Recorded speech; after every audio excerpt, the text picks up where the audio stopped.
Hello everyone. This is the second episode of the Kcast, the podcast project of the Building staff. Today we have four topics for the second episode of the Kcast. The first one will be LuckyJ, and we have Geage as a guest. Then there is the recurrent segment that would talk about the what happened in the previous week of the W League. Then we have Sylveon that will be interviewed as a captain, and in the end we will have Navitas who will teach Mahjong for us, and we have some spicy what would you discard for this week. So first of all, Lucky J. So as I said, we have Geage for this segment. So Geage, can you maybe present yourself and then start talking about what is LuckyJ? Sure, it's a pleasure to be here on the first time on the KCast. I'm G. You can perhaps you maybe know me from Richie Mahjong Tactics. That's also my YouTube channel. I like to post tutorials on there and guides in English. And I also like to cover AI in terms of Mahjong and try to understand how AI relates to how we play the game. So today we'll be covering LuckyJ. Thank you, Kodo, for the invitation, and it's a pleasure to be here. Yeah, and thank you for accepting the invitation. So for players or viewers who don't know what or who is LuckyJ, can you explain briefly what it is? Is it an AI, a player, or? So LuckyJ is a AI. It is a not a human player. It's kind of it's an AI that's based off of reinforcement learning in terms of the way it was trained, and it's kind of trained with a balanced approach to the game, as opposed to previous AIs, which were trained with different emphasis on certain factors. Like previously, we've had AIs that focus on efficiency or minimizing risk. Those have been other calculations. There's also been some factors for expected value, all fancy terms, all mathematical terms. But in terms of LuckyJ's overall design, it's been designed with a very balanced play style in mind. And it's an AI that's the strongest AI we have. So in terms of, kind of getting a picture of where LuckyJ stands for strength-wise, like how strong are we talking? It's been calculated when it was first online, LuckyJ. It was playing on Tenho. So Tenho is the most common, one of the most common Mahjong websites that's being used. And on Tenho, LuckyJ reached 10 Dan in record time. And so it was the fastest AI at the time to reach 10 Dan, and it reached it in 1,321 games, which is, more than 4,000 games faster than Suffix, the second fastest AI to reach 10 Dan, and more than 20,000 games faster than Naga, to get an idea of how fast it ranked up. And at the time of the calculation, when it reached 10 Dan, it had an average strength or stable Dan of 10.6. So basically, this is the strongest AI we have in terms of the performance and the stable Dan. Now, you could take you could have a more scrutiny towards how strong this AI is, given that the sample size is 1,300 games. But that's kind of still up for debate. It's difficult to interpret because those are the only games we have available. That said, it's pretty noticeable that this is a very strong AI and definitely worthwhile to learn from. Yeah, just a small precision about the stable dan. So in Tenho, the ranks goes from 9Q to 1Q, and then from 1 dan to 10 dan. So this is like saying that LuckyJ has a stable dan of 10.6. It's really, really crazy and really, really strong. So this is definitely a very interesting AI. And talking about AI, what raised your curiosity to start looking at LuckyJ, and how do you approach LuckyJ when it comes to studying its log? So my curiosity with LuckyJ kind of stemmed from my curiosity with Mahjong AIs in general. So previous to LuckyJ, we kind of had access to Suffix, which was, I believe, it is a Microsoft-based AI. And at the time, it was kind of different from the AIs at the time because Suffix was very defense focused and very. It kind of had a different approach to what we'd come to expect from AIs. So for a long time, when you said the word AI with Mahjong, it was kind of synonymous with aggressive, efficiency focused types of machines, essentially. And so Suffix came along, kind of redefined that perspective. And then we have LuckyJ, which um, essentially took that basis from Suffix and took it a step further. So you can really see a level of sophistication both on the efficiency side as well as the defensive side. Because at certain points you would see Suffix and you'd say, this is a little bit too defensive. Like, why wouldn't you just play this tile? Which there doesn't seem to be too much of a loss by playing that tile. And Suffix at certain times, it was a little bit suspicious, a little dubious how defensive it is. But you really can see the nuance and sophistication from LuckyJ because it takes that revolutionary idea of why the defense is so important with the analytical calculative abilities that are inherent to all the AIs, which are all very strong in terms of what's the fastest way to advance the hand. So on one side you have like the traditional AI skill of the fastest way to end the hand or get to tempai. So it has all of that analytical capability, but it also has a lot more sophistication in terms of approaching the game and kind of the meta behind the game.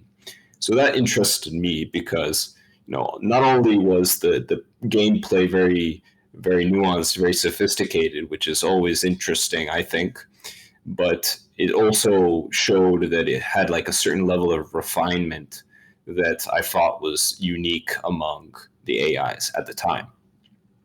Now, of course, there's a lot of development. These things are not stagnant. These AIs are not stagnant. So, they change over time. But that definitely was like the major motivator for me to look into it. In terms of how I approach LuckyJ, I like to have kind of three main points when I approach games. So I take notes, I simplify the trends that I see, and I try to compare with peers. And I think this is a very analytical, scientific way to approach the game because it's easy to say, pull up one log and then say, oh, LuckyJ likes to do X, Y, and Z. But I think an analytical approach is much more valuable because you can take more perspectives, you can have more basis behind the trends that you are identifying. And so that's just the way that I like to study, and that's the way that I do it.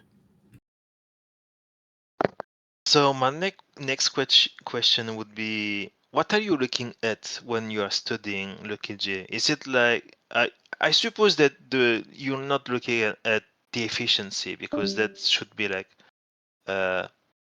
acquired skill from anyone when you are studying an AI. So I think that's not something that you are looking at, but Is it maybe you are looking at like how LuckyJ is defending, attacking, having a balance between both, or is it like the surprising move or the new moves that maybe would be unintuitive for a human? So when I look at the logs, I try to have a set way to approach every single log the same way. And I think that having a set approach to every log can prevent bias on my part as a reviewer, so that I can, not have a predisposed opinion on what I'm seeing. So I think having a formula before you enter is valuable for that sense. So what's my formula? When I look at the games, I first pull it up through Tenho, and I see. So you receive the draw for the round. You get your high pie or your initial hand, and then you make discards over time. You draw from the wall and discard. And so on the first step of the approach of the formula is I look at, what draws we had, what tiles we drew, and I try to think of myself, pose questions. Hey, this is what I do. This is what the discard I want to make here. Or these are the tiles I'm interested in discarding. And so that's the way I like to start it. And the second step I like to do is to see what LuckyJ does. So it's very, cause and effect. First, I think of what I want to do, what I would do in that scenario. Then I see what LuckyJ does. Then I would do that for every single move. So my thought, LuckyJ's thought, my thought, LuckyJ's thought, till the end of the round. And then once the round ends, I like to cross compare with the Naga, which that way I can get a different perspective from another AI that has different emphasis on certain skills. To give a little bit of background, Naga is the very efficiency-focused, attack-focused AI. And so I like to get a different perspective that way. So decide my move, see LuckyJ's move, and then cross-compare those moves. I see. And yeah, I think that's the best way to do it, like having some other AI to be so that you can use that as a support to see if LuckyJ's play are like constant or there is some uh, big difference between how LuckyJ and Naga interpret the situation. And talking about situation, I think that you've sent me some screenshot, and I was gonna ask like, how difficult do you think it is to interpret some surprising or bold moves from LuckyJ? And you've sent me 3 examples, so we'll start with this one. Okay, just some background before we begin. So the Naga UI, or the interface, has a certain parameters. So just to understand what's happening, so our hand is at the bottom, and the tile that is in red or surrounded by red was the tile that the player decided. So in this case, LuckyJ is the player that Naga's analyzing. So the tile in red is LuckyJ's move. Meanwhile, the tile in purple is Naga's suggestion, and above the tiles that it's thinking about, that Naga's contemplating, it shows different bars. And depending on the length of the bar, it signifies how favored that tile is in this specific context. So continuing on with the question, the screenshot we have at hand. So I really love the brush your teeth approach. So I'm going to use it for all of these examples. And I suggest you do so when you are approaching any what would you do or any Mahjong context. So here we have the east 2, south seat. West seat, my bad. We are in the kind of tied for first here at 245. And we see no sticks. The Dora is south. And if we prospect our hand, we see that our hand is pretty good, right? We have this Yakuhai pair, which means we have some good speed. We have a floating Chun. We have this Sozu block, 4-4, 6-0, a Penchon, and Pinzu. and then we have this very strong manzu shape. So if we count the manzu blocks, we notice that we have multiple manzu blocks. We have the 2-mon pair, the 3-mon, 4-mon, 5-mon, and then the 5-mon is also paired. So this is a very strong manzu shape with a lot of overlap and a lot of possibility to extend, in addition to the Yakuhai pair. So considering that, it's very easy to extend in manzu. So we are thinking about honitsu. It's definitely something that we have in mind. So what I presented this example for is because I wanted to highlight an idea that I've seen specifically with Suffix and LuckyJ, the more defensive AIs, is that they tend to be hedging for honitsu a little earlier than Naga and Mortal and Ako-chan and these other more aggressive AIs do. And so you see that LuckyJ here advocates for cutting one pin, cutting the penchon, which is a weak shape, instead of cutting the chun, while Naga emphasizes cutting chun because it is just the more efficient option here. So I just wanted to kind of introduce you guys to a little bit of the thought process behind LuckyJ. It's very value focused. It wants value, it wants honitsu, it wants points, and if it doesn't want points, if it can't get points, it likes to play pretty reserved and pretty defensive. And so it takes a very if-then type of approach to the game. So if I don't get honitsu, then I'm folding. Or if I don't get honitsu, then I'm just going to go hatsunomi. Or if I don't get honitsu, then I'm going to use the Dora if it's in the non-honitsu suit. It's thoughts like that. So it likes to, you can see a very value-oriented approach to the game. So we'll go to the next screenshot then. So what about this one? What LuckyJ is seeing in this? So same thing here. Quick prospector hand. We have 2 Pandora, South 2, we're East, dealer. We're in first place, and there's no sticks. And if we prospect our hand, you notice that we have West pair, Chin pair, several Ryanmans in Pinzu, and also a Ryankan in Sozu, and a Kanchan in Manzu. So a very strong hand in general.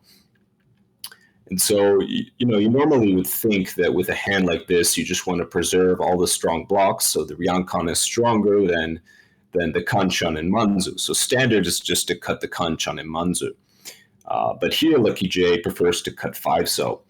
And this is another kind of topic LuckyJ likes to do is, like I said previously, it likes to hedge for value when it can. It likes to hedge for these yakus that we won't normally think about hedging as much. In this case, it's looking at chanta, it's looking at sanshoku possibilities, it's looking at honitsu. And so by cutting 5-so, it sees that it can do chanta, can do sanshoku, can do honitsu. And so it likes that from the 5-so discard. If it doesn't get chanta, then it's going to go honitsu, or it's going to get into a possible Pinzu extension for honitsu, or it can go for chanta. So you can see that sort of thought process of if-then type move. So if I don't get chanta, I go honitsu. If I don't get sanshoku, I go honitsu. You see what I'm saying? And so that's kind of the thought process behind this 5-so. It's preserving these different yaku sources. And I think this is valuable to see because many times as human players, we kind of ridicule these rarer yakus in a way, like Junchan, Chanta. We ridicule these yakus. But in reality, at least from the data I've seen, which at this point I've seen several hundred logs easily of both Naga, LuckyJ, Suffix, just in the sum. And from what I've seen is that we really, there's some trends that we human players don't do and some biases we have. And one of those is that we are underestimating chanta. As odd as that might sound, we are. In an Akaari setting. Perhaps in an Akanashi setting, that might not be true, but in an Akaari setting, there are times where you will go chanta. And this is one of those examples where the AI advocates for it. So just a small precision. So when Geage is talking about Akari, it means that the red fives are available in the game rules, and Akanashi means that the red fives are not allowed in the game setting. So in the first one we have the Aka fives, and in the other one we don't have them. So the last screenshot that you've provided me is this one. So before you go on with this one, so usually I'm watching you also when you are doing your log reviews of LuckyJ, and often the first thing that comes into LuckyJ's play pattern is like it dislikes overlaps, like for example the 1-4 and the 6-9. The thing is, my question here would be, what's the difference between 1-pin and 9-pin, since both have an overlap? Yeah, great question. Kind of to understand why that is, though, to answer that question well, we have to understand the context at hand. And so let's start from there first. So we're in East seat in South 2, and we're in first place by a pretty wide margin. We have 44,000 points. So we're well ahead of this in this context here. And there's one home, but right, the Dora is 5-pin, and we have a double Dora in our hand very early in the round. If we prospect the hand, you notice that it's pretty slow. So ideally, we would be looking for things like Yaku High to speed it up, to give a chance for the hand to win. Now, what are we thinking about in this hand? So once we think about the Yaku High, we know that we're not going to be discarding those because it makes sense to keep them here. And standard Yakuhai order dictates that we like to cut floating terminals before Yakuhai in most cases, excluding certain Ricci parameters. But this is one of those basic contexts. It's nothing unique. So we're keeping the Yakuhais. So that means that we kind of have deduced the answer or the correct discard that we want to make down to two options, 1-pin and 9-pin. And so this kind of goes into a little bit of the flexibility behind the discards. So 1-pin and 9-pin are both just floating terminals, and they're just kind of isolated. So you would think that they're basically the same thing, but they're not, and there's some subtle differences. So if we look at the hand here, we notice that Toyman, or the player opposite from us, has discarded a 1-pin. And so that is important because that means that it's more difficult to make a pair with 1-pin compared to 9-pin. And that's something to keep in mind. Second, we also have a 9-pin in our hand. That's also important because that means that we have one less Uradora indicator for 1-pin in the event that we reach using 9-pin in our hand. So that's kind of the basis behind 1-pin versus 9-pin. So what happens? What is the AI approach here? So Naga suggests to cut 1-pin here because there's one less Uradora indicator, and at the same time, there's one less Ukiide with the tile because Toyman, or the player across from us, has discarded the 1-pin. And so in that case, there is a basis behind that. That's the basis behind Nagas. Just play the most efficient tile discard we have available. But from the perspective of LuckyJ suggests cutting 9-pin here because if we counter blocks, we have 2-3-4 as a block. We have this floating 8-mon, 4-5-6-pin, which is our second block, the Penchon 8-9-so, a floating 3-so, and then 2 Yakuhais. So the floating 8-mon, the floating 3-so, and the Yakuhai are much more likely to extend than the floating 9-pin or 1-pin. In other words, from the Ukiide basis we're more likely to extend that way. And so if that's the case, LuckyJ is seeing that, either way, we're not going to be using these most likely. So I would rather have the most defensive of the two, or the safer one, to push for later. And so that's what LuckyJ is doing by cutting 9-pin, is that essentially 9-pin is a Sakagiri, because one tile of Ukeita lost that we can't pair up the 1-pin as easily is worth paying in order to have another Genbutsu against the player across from us. Because regardless of 1-pin or 9-pin, we want to cut them both eventually. And so that's the basis, at least from my understanding, of what I see here in LuckyJ's perspective. I see. So 1-pin is like, oh, sorry, go ahead.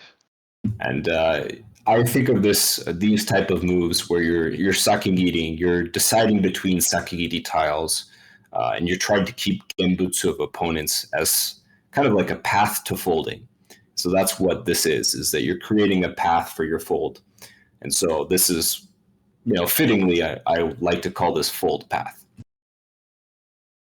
Yeah, and I think that's a good opportunity to talk about that a bit more. Like sometimes when you are doing your LuckyJ log reviews, either on VC or in your Twitch stream, oftentimes you're like, I've noticed that you're like, wait, LuckyJ discarded tile X. Why? And then by playing 1-2 turns more, you're like, wait, it's already folding. And then you go back to like that tile X that was discarded 1-2 turns ago, and then you were like, oh wait, so that tile was discarded because it's already folding. So my question would be like, is LuckyJ often seeking fold path, and do you know if LuckyJ's fold threshold is too high or too low? Like, is it too defensive when it shouldn't, or it is seeing the danger when we are not seeing it, and when we are seeing it, it's already too late? So it's difficult to criticize. I don't take a very critical approach to AIs in general. I just see what they do and then try to have an open mind, because I've noticed that many times if you take a critical view, you realize that, oh, this is what they're actually thinking about. And so there's a difficulty to interpretation to a lot of these discards. Other times, it's pretty obvious that, it's not something that's correct. But I like to take the benefit of the doubt and be a little bit conservative with my interpretations. And so if I'm not sure about something, I'll just say I'm not sure about it. But in terms of how early LuckyJ is thinking of folding, I think that it has a very value-focused approach to the game. It likes Dora, it likes points, it likes Han in general. And so if it can't get value, it's a little bit pessimistic and tends to be more on the defensive side. And if it has value, it likes to have a safe way to be able to fight for that value. And so that's kind of the approach it has. Very much a very if-then type approach, where if I don't get value, if I don't get Honitsu, if I don't get Richi, then I'm going to be doing then folding. So it's a very value-focused approach to the game. Okay, I see. So now there is like, I think this question will be a bit bold from my part. So again, coming to your log reviews, there is one thing that we've noticed when you are doing your log reviews and us watching you. It's that when it comes to Ishanten, you've noticed that LuckyJ and Naga play the same way when it comes to Ishanten. The way the tile should be discarded and about keeping a safe tile or not and things like that. Do you think that AIs solved the Ishanten play pattern? I wouldn't say anything that we've known is really. I would be very cautious with saying solved in this game. Mahjong is an imperfect information game. And what that means is that you don't, it's unlike chess in that sense. Like chess, we we have a very clear path of progression. While in Mahjong, we have unknowns involved, and so we have to make reasonable deductions. And so, from my perspective, it's impossible to solve, or at least very difficult, nearing very very difficult to solve an imperfect information game, because it's very simple to create situations where we can't do it. And so, I wouldn't say that it's solved. I wouldn't say that it's particularly unknown either. I would say that, and this is also backed by certain tables and studies done already, but all the AIs have a pretty strong tendency to make the same moves when they're Ishanten, or in general, they have the same moves in mind, which means that, if you want to be a strong AI, or if you want to be a strong player, focusing on your Ishanten is something that's important. You don't want to mess up your Ishanten. So, mistakes at different points in time have different influences on the outcome of the round. And so not all mistakes are the same gravity. And mistakes when you're Ishanten tend to be bigger because you lose the ability to reach in certain cases. And so that's what I think. That's why I think that AIs have kind of a tendency to do the same thing or very similar thing when Ishanten. That said, I would not say it's solved. I can think of many examples where AIs even disagree when they're Ishanten. Like Mortal, for example, when it has two heads, it likes to hedge the weaker extension off one of the heads in order to get upgrades for shape. And that's a very common Mortal pattern. But in general, I would not say it's solved by any means. Okay, yeah. I think that, like you said, it would be a bit like a shortcut to say they solved it when it happens that sometimes they have some disagreement between AIs. So one last question when it comes to LuckyJ's play pattern.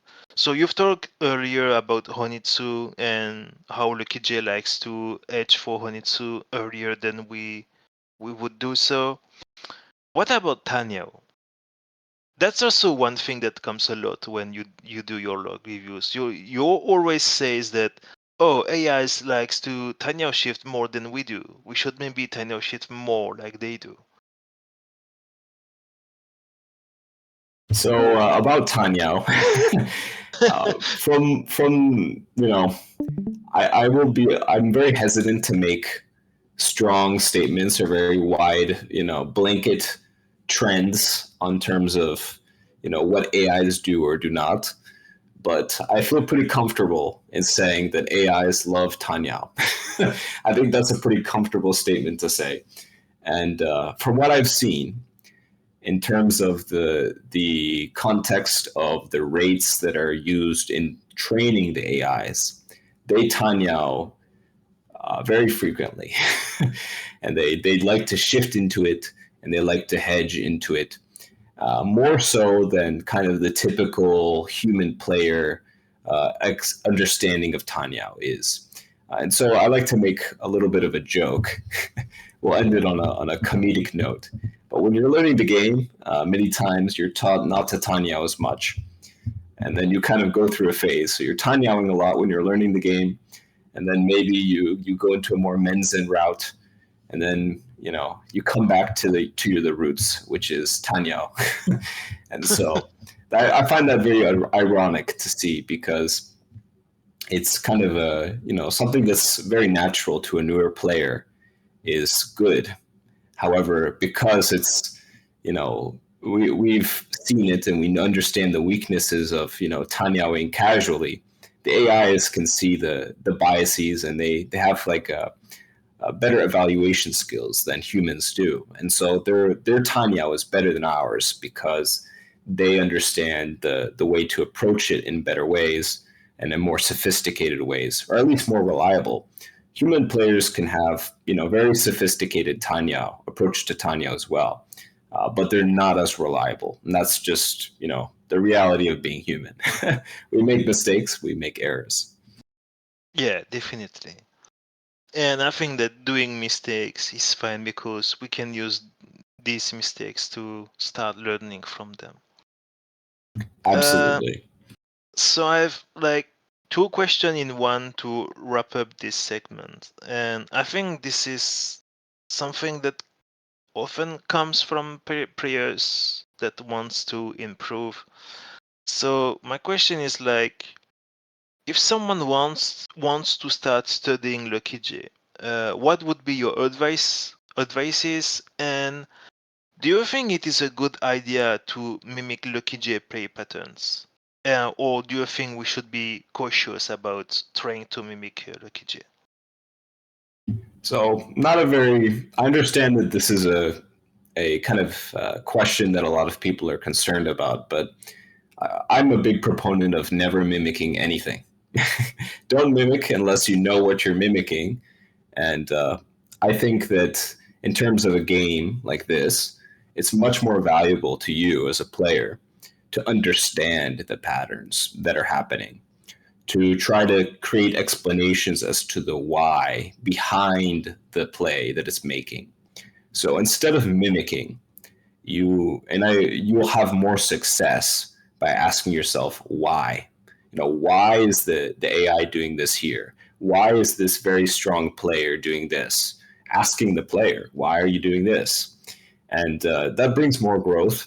I've noticed that when I'm teaching students, uh, you know, they they have more success when you can create an environment where thought, freedom of expression, freedom of ideas, you can let ideas bounce around. That's a lot more valuable to growth as a student. And we're all students of the game, right? At least I see myself as a student of the game. And so that's the way I like to approach it. Never mimic, always ask yourself the question why? Why? If somebody wants to start studying LuckyJ, my advice would be that like a tri-pronged approach. I like to do the brush your teeth approach. I highly recommend it. I think it's a great way to analyze any position. So I use the brush your teeth approach, and I would suggest you use it too, because it can help you really get an idea of what's going on before the round even begins. And so many times, the same AI, LuckyJ, for example, will play a certain way, but the context in which it plays will have the same exact hand, essentially, or a very similar hand, but it will play it completely different because the points context completely demonstrates a different approach. And so I think that you'll find a lot more trouble analyzing LuckyJ if you don't see every round for what it is, because the points context makes a difference. And so that's something to keep in mind. Brush your teeth approach is definitely valuable. And then the second approach, the second idea of the three-part approach would be start watching logs from when LuckyJ plays at higher rooms. I think this is valuable because when you play in lower rooms or easier rooms or more more introductory rooms, you have players that are making mistakes that kind of skew the data, and so LuckyJ has to compensate for those weird plays or very aggressive attacks, for example, that probably shouldn't be done. And so the data is not nearly as reliable if you play it against less like a more skewed approach. And so I think it's more valuable to look at the highest rooms available. Now, of course, from the perspective of an AI, we're all weak, so there's no need to see it as like, from an elitist point of view or anything like that. I think the explanation behind that would be you don't want to have outlier data skew the sample set of what you're looking at. And then the last point is really share your findings. Share your findings with other people. Take screenshots. Share it with people that you think can provide different examples, different perspectives. If you don't understand something, take a screenshot and post it somewhere, and maybe somebody will, or maybe somebody can point out something that you didn't see it initially, right? And so I think that's a very valuable thing to do, because in the end, right, we're just individuals. So It's you make much more progress by sharing your perspectives, sharing your confusion, and seeing if hey, you completely missed the fact that this tile is footy 10, stuff like that, right? So just to summarize, uh, approach each hand uniquely using the brush your teeth approach. Start watching logs from when LuckyJ is playing in higher rooms, and share your findings when you have questions. Yeah, definitely asking questions and making sure that when you see something suspicious that you have not missed something important, like you said, a 4010 or a dead weight or things like that. Any last word from you, Geage? Anything that you want to add? I guess the last thing I would do is just a large cautionary warning. Um, there's a tendency to, I think, kind of a newer tendency to copy AIs that's kind of arisen from a lot of human players that I've seen, where they compare Naga scores and they compare mortal scores, and they use that as a kind of like a basis of comparison. So I would really caution anybody using Naga score or bad move rate as kind of this I don't know, like a litmus test. Don't use it as like a way to criticize or also present yourself as a certain way, because that's not really valuable towards the growth of others and also not valuable towards your own growth. So I would very much caution anybody who's focusing. Don't focus on your Naga score. Don't focus on your bad move rate. That will improve over time. Focus on the plays you make, and if you do that, you'll improve much faster, and you'll notice that those other scores will fall naturally. So don't focus on the numbers. Don't focus on the stats. Focus on the plays you make. Yeah, definitely. I think that the statistic is like uh, a second uh, support to see if you are playing cool or not, besides the result. So this ends the first segment of. Before we end it, would you like to shout out Gadget content? Yeah, I was gonna say that after I finished my line. So yeah, this wraps up this segment of LuckyJ. And obviously we will shout out Geage. So you can find Geage on Twitch. It's twitch.tv slash wait, let me not so it's Geage Lastico Bestiral. And on YouTube it's Luigi Mahjong Tactics. And you can find for those who are listening this podcast on Discord, you can find them in the Care Resources channel. And again, thank you for answering the invitation, Geage. It's a pleasure to be here, and thank you for inviting me. So next, yeah, I need to change what I'm sharing. 1 second. So I will share my full screen. So now this is the second segment, which is what happened in the W League, and I will let you talk about that, DemoKracker. Okay, okay, yeah. So was a pretty fun week 3. There's a lot going on. Actually, I want to ask you, Kodo. What do you what do you think was the biggest highlight of the week in your opinion? I think that, in my opinion, you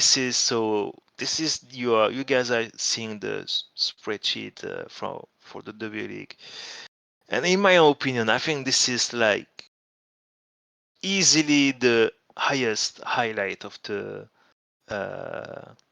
of this week of the W League, and it's obviously this game. Like, we have three Pole Zero players. We have Shimmer, who has his highest account was Aidan. Like Queen Yoshi is also an 8-dan player, and then we have Zell, which is a 7-dan player, and then we have like I think it's not bad to say it like that, but this is Isabel is like was like the underdog of this table, and I think that if we are talking about who has the highest chance to win this table, I would say it would be to me either like Pin Yoshi or Shima. If you ask me before the game happened, I would say that either like Pin Yoshi or Shima would win the game. And then if both of them are like killing each other, then Zed might come out first. And I would think that maybe Isabel would finish third or fourth, depending on like in which side of the feeding process she is. Is she feeding too much, or is she like being able to get out of the feeding loop? But no, what happens? Isabel K won this game by a surprising margin, which surprised like a lot of people, and I think for a good reason because I mean it some people might say it's mean to say that it's surprising, but I think it's not bad to say that. I think this is really a surprising win. Like if Isabel K would be like second place, I would say okay, so this is an upset from the players who went third and fourth instead of Isabel K. But for Isabel K to finish first, like what's your opinion on that? Okay, so first for context, can you tell everyone what pool is Isabel? Uh, so Isabel K is from pool 5. She's expert 1. Yep. So the first thing I'd like to say, if you were just to see it on paper, a pool 5 vs a pool 0 vs a pool 0 vs a pool 0. Like I do know that like pools are not necessarily completely your skill, but I feel like a lot of people would think at the first thought that pool 5 player probably will have a bit of a difficult time. Well, I mean, if you look at that score, I don't think Isabel really had that much of a difficult time. Or rather, maybe you could even say Isabel was just playing around with the pool 0 players. Yeah, and I think like I've already. Oh wait. Oh no, the game is telling me I'm AFK. So I had the log ready, so that we can see what happened because we unfortunately the game wasn't streamed on the mainstream. One of the player, I think it's Zixis, who streamed the game uh, on his Twitch channel. So I think his VOD should still be available, but we will quickly go into this game to see like what happened, how this happened, because this is really, in my opinion, an interesting game, and I think this is also like a good a good opportunity to talk about like surprise results and how we. Oh yeah, I have to go back to the. Let me do that quickly. So it happens a lot when we see some pool 4 or pool 5 players doing some surprising results like that against strong players, and it shows that we come back to what Geage said so earlier. Mahjong is like an incomplete information game, and a lot of misinformation can come out from games like that, and when we see the result like that, the obvious question is how did it happen? And the second thing we would like to say is like, see, even players in pool 4 or 5 can do good results, so you shouldn't shy on them because they are adepts or expert. They can do some great things too. And we are going to showcase Isabel K point of view.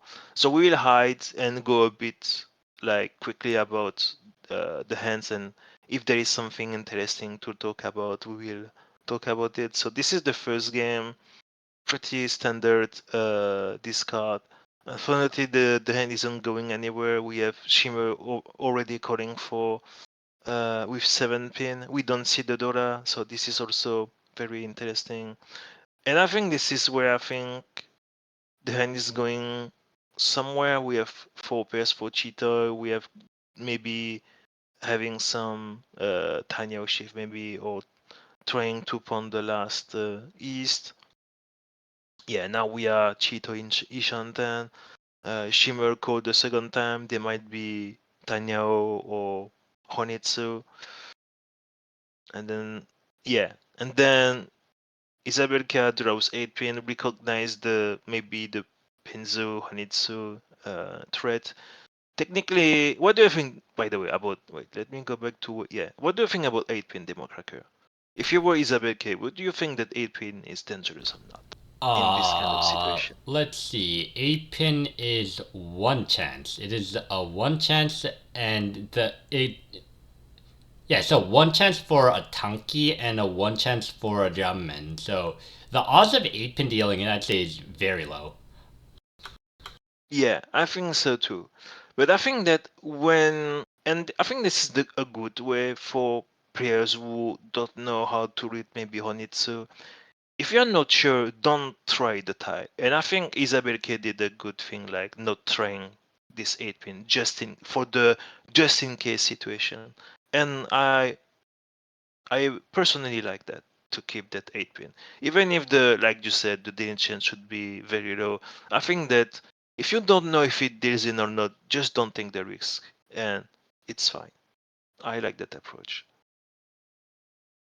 Yeah, and then this is folding move. We are folding. Yeah.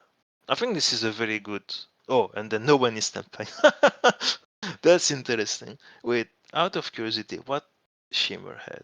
Yeah, they were Honitsu, but I guess they drew this or they drew this. Yeah, 6-man is Shonpai, so they were scared about maybe 6-man. But yeah, I personally like Isabel play with that 8 pin and 9 pin, not discarding them and respecting Shimmer's Honitsu. So next hand. Question. Yeah, sorry, go ahead. Actually, no. Before I do that question, I think it'll come out later in the game, so I think it'll happen, especially with Zell. Yeah, we can wait for those hands. Yeah. Oh, if you mean his con opportunity, this one? Oh no, I'm talking about something very specific that happens. I'll just say it right now. Oh, You'll notice okay. that Zell is one who does a lot too, but I've noticed a lot of the pool zero players. A lot of times they do something called call 3 times, but not in tempai. What do you think of that? Well, personally, I'm not the best person to ask that, because I'm not the kind of players who likes to call for nothing. If I call, there is a game plan behind that. And if my game plan is like calling to not be tempai, that's something I won't do, because although there is two possibilities. Either one, you manage to make everyone fold, or two, your bluff doesn't work and everyone will chase you and then fight you. And then you will be in danger with like 3 or 4 tiles in hand, which can be very difficult to fold with if you have to. So it depends on how you think your hand is dangerous enough to scare the table, or your skill to fold with uh, so few tiles in hand. It depends really on that. But I personally don't like to call for nothing. If the game plan is like call to make the table scared, I don't like that. At least it will make me fold, because I don't want to deal in for an unnecessary reason, unless I have the value in hand. But I think like this is, I don't know. I don't like this kind of play pattern, like calling and then say, "Oh yeah, see, I wasn't Tempai, I made you fold." I think like in East One or East Two, that's not the thing to do. Maybe like in South One or Two, when you want to make your rival fold because you don't want them to win, and then you are calling aggressively and show uh obvious on it too, but then you are folding on things like that.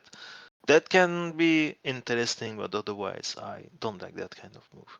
But maybe I'm wrong. But maybe it's something that, because I know, for example, Ren Panda talk about that. Like when you have sometimes it's interesting to maybe randomize your calls. and he made a parallel with poker when some players are sometimes calling some hands just to offset the randomness of how they play and not just like being too predictable. And maybe doing that in Mahjong can also help to be less readable and more unpredictable. So there is that too. So this can be a Honitsu if the hand reads correctly. Okay. So they discarded that. So this is that. So we will go for normal hand then. Dora is 5-man. She's doing good. Yeah, discarding the ties, but she's still far from Tempai. Yeah, okay. So we have Zerkoning Richie. Obviously we will fold. Oh, and we have rank P Yoshi Tempai for Mongandama and Woodertin. It's Shimmer. Yeah, Genbutsumachi. That's nasty from LPY. Why are you doing that? Koroichi, damn it.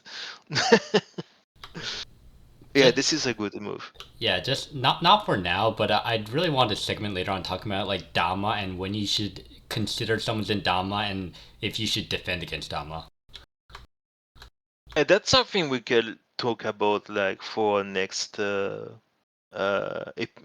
segment for the staff teaches Mahjong. I know that for this week we are talking about Khan, but I think that's a good idea to next time talk about Dama and Richie and when we should Dama, when we should Richie and things like that because there is a lot to talk about that. Oh, this is so when you see this, what's your thoughts, DemoKracker? Chitoi, Toy, Yakuhai?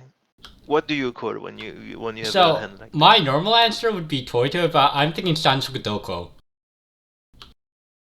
Wait, where is Sanzo? You just tried. I see. Just raid 3 times or 2 times and then pawn it.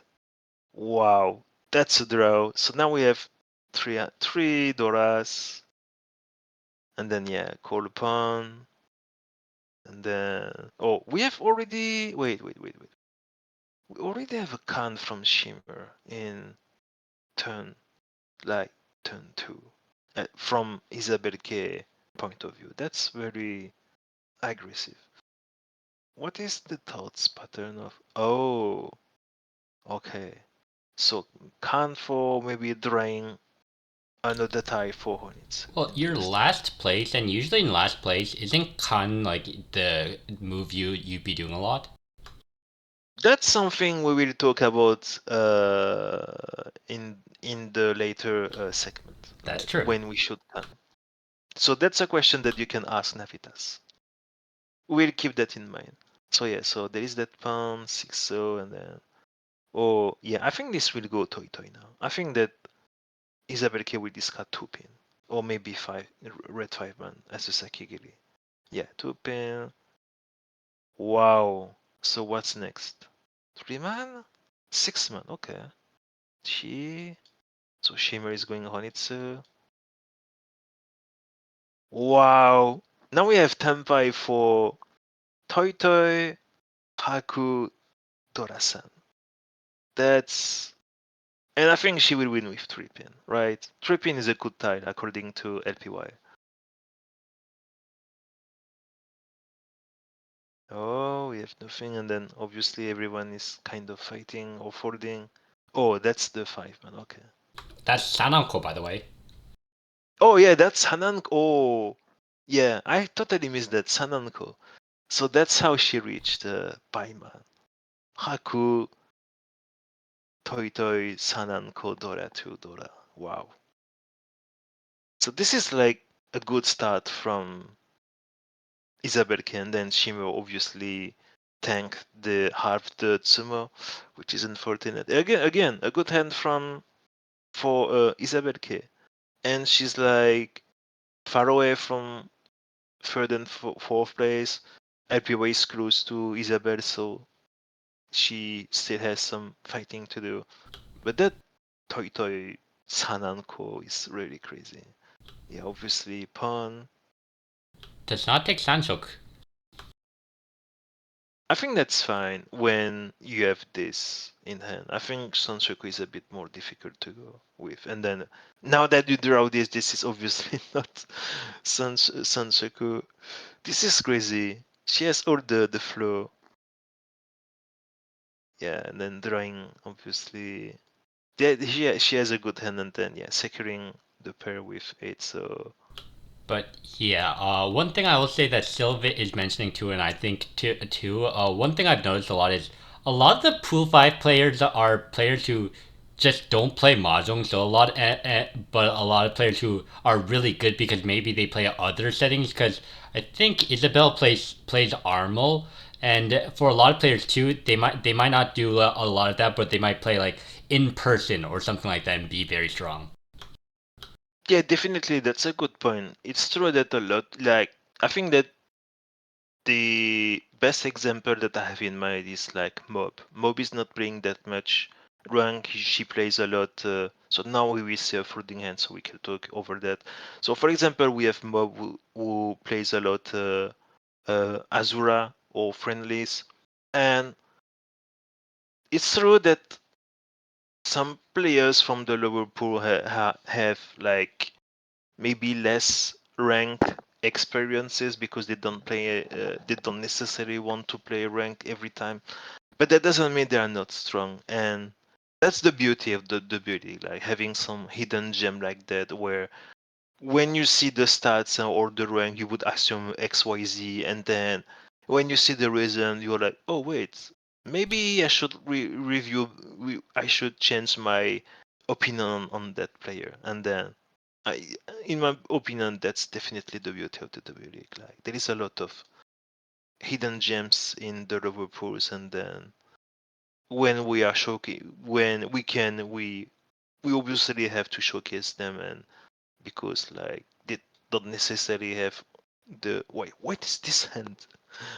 Holy wow! So this is Exodia, but this is difficult to use. Ishanten for Dora 3. Wow. What would you do, DemoKracker, if you draw something around 5 pin? Well, I mean, for me, at least for me, it's the easy formula. If it's 4 6 pin, 3 5 pin leaves. If it's 3 pin, ooh, that's the weird one. If it's a 3 pin draw, Yeah, we have uh, such a good possibility. I think this hand is too shiny. You can't. You have to drop it. It's Ishanten. Yeah, this is Ishanten. Okay, let's see how it goes then. So one man. Oh, okay. So she's discarding red 5 pin as a Sakigiri. I like that. Keeping one man for Itsu chance on 2 man draw. Or she can even cheat 2 man for open Itsu Dora 3. I like that. I like this Sakigiri. I think like this is what Navitas talked about last week when some players maybe are holding Dora too much. And this is the best example on when to discard the Dora and not greed the Dora. And that's what Isabel K did the greatest here. Can She gave up the Dora at the right time. Just noting, she did not call this out. Uh, I think that's fine because she doesn't have a pair. That's yeah. I guess perilous. Yeah. There is that. I think that that's the kind of thing that maybe we shouldn't be like read too much into that and let the captain or her captain or team talk about that more. But yeah, this is definitely a good question about should this be a pawn or not. Definitely. But I think that I guess it would be difficult to see 5 man as the pair. I think that maybe skipping the first serve is fine, and then let's say that the second one comes out, that maybe punning the serve would be interesting. But then we saw that later on she's Ishan 10 for, and then now Tempai. Oh, okay. So she takes Dama on 2 man for the It's so that's 2, 3, 4, yeah, 5 hands. So there is no need to reach it. I guess you could argue that yeah, LPY called Chi, so he has less tiles to defend with, and then Isabel K can maybe yeah. Before saying that, do you think DemoKracker that calling 5-man Richie to buy the Suji on 2-man is a good thing, or maybe staying Dama for 5-man is better? How about wait one turn Ricci? Yeah, well, that option too. Yeah, that is the deal. Let's see, maybe this happens. Oh, so Zell called Richie. So what will Isabel K do? Come on, wait one turn Ricci! That's a perfect No, no, situation! no. Oh, here's your 2 turns. Wait 2 turns Richie though from Shimmer. Wait, yeah, no, Shimmer did wait two turn Ricci! Yeah. So this is so what's going to happen? Will Isabel K win this hand or not? She's still pushing Suji. I like that. This is fun. Damn, she's doing every save tile in the world. Oh, that's a Fontanet. So where was the 2-man? I'm curious. Oh, it was a dead weight. That's Well, unfortunate. LPI was defending with it. Yeah. I mean, yeah. I guess that 2-man is dangerous against Turichi. There is no way you discard that. And he has, even if he has Tanya Odora too, it's difficult to push things like maybe Tuso, even if it's safe against Shimmer. And Tuman is definitely dangerous. But that's a shame. Like, unfortunately, Zabirke didn't win this huge hand. So now we are in South 2. It's her dealership. So let's see if she manages to. Damn, she's doing again Tudora. She has a lot of flow in this game. That's crazy. Again, good draw, good draw, good draw. Damn, that's crazy. Wow. Now it's like Ishantan already. That's also a good draw. What do you drop here? Actually, can you? Yeah. Six pin. Okay, you six Definitely pin. six pin. Okay. I was just Yeah. wondering. Because wait. Yeah, I think 6 pin because if I have to defend, I prefer to defend with Tuso in hand rather than 6-pin. Okay. And you can always then cheese 6-man, and then you can have like either you go with 4-7 so Rianman and then risk the 1 so fully 10, or go with Shanpan, but like Tuso is only one left, and I think that 5-pin will never come out, so I think that yeah, I would discard 6-pin now since it's dangerous. Or if you want, like you can maybe if you think that you want to keep 2 pairs in hand, you can maybe like discard 2-pin. That way you have 3, 4. Oh no, 2-pin is not a good discard. Never mind. Yeah, I think 6-pin is the best discard in my opinion, but I might be wrong. But I think yeah, 6-pin is good because then you can pawn either 5-pin or 2, so and then go Tenpai. I want my Ponten. Oh, Dama. that's a good. Yeah. So Pinfu Doratu Takame on the Takame Stadium. I think this is a Richie. I guess maybe the reasoning is like she has a good lead. She doesn't want to push the button, and like if she can fold, she will. Or if she has to fold, she will. So let's see what happens. Yeah. She goes with 2-pin Karagi. Okay, interesting. That's a great wait one turn Ricci. It's a wait one turn Ricci, but it doesn't look like one. Yeah, I would have done the reach on the 2-pin, but I guess Dama is fine too. Yeah, so now. Oh, and that's. Oh, yeah, and Shimmer got Poor sniped. Shimmer. I feel like Shimmer's just been bullied this whole game. Yeah. What is this hand again? Wow. What is this? That's already 4 blocks. She can pawn E, she can pawn Haku. Wow. I would definitely call even 6-9 pin or 3-man. I would call anything in this hand. This is crazy. Yeah, and then she's drawing like crazy. Already 5 blocks.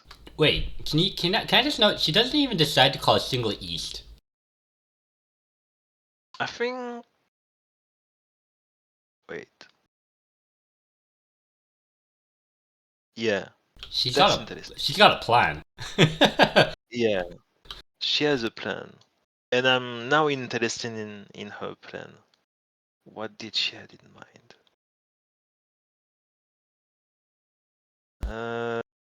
Yeah, and oh, she also didn't call the Haku. Huh. Oh, I know. See, she saw the Cheetoy. She's Ishanten for Cheetoy. That's why. I feel like we have one too many Cheetoy cultists here. But I like that. I think yeah. I think obviously we should call this, but we are not here to do a look review. We are just here to see Yep. what happened in the game. So now we have South 3. Last hope for Shimmer to do something in this game. Isabel K has a huge lead over LPY. LPY doesn't have his dealership, so he's like in Mangan sumo range of being first. Haneman, sorry, Haneman sumo range. And this is like a so-so hand. Okay, so yeah, again, oops.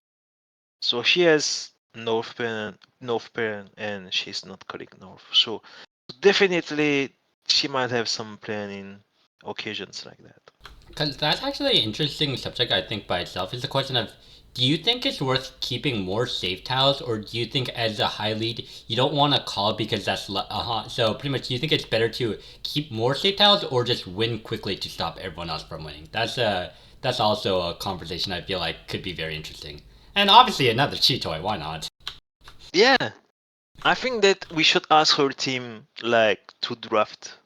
Like she should come to our team, and we would be fine with that. Are you sure? We need this toy power. I think you're gonna have competition against 2 other teams. Yeah, but I mean, like, see, she again had Cheetoy. She has more chance to get Cheetoy than all our teammates gathered together. Like, she has more Cheetoy than all of the team that we have. Oh no, I'm saying there's 2 other cheat toy teams. I feel like they would want her too. Oh, I mean, one of them has a typo in the name, so we'll say that. No offense, but yeah. So this is Cheetoy Shantan. Oh, she missed the possible Suonko with 6-0 and 1-man. But then, yeah, talking about your question about, yeah, she definitely missed, but that's fine. It happens. And Wu Deltin, it is again, yeah, Zell. So now we are last hand of the game.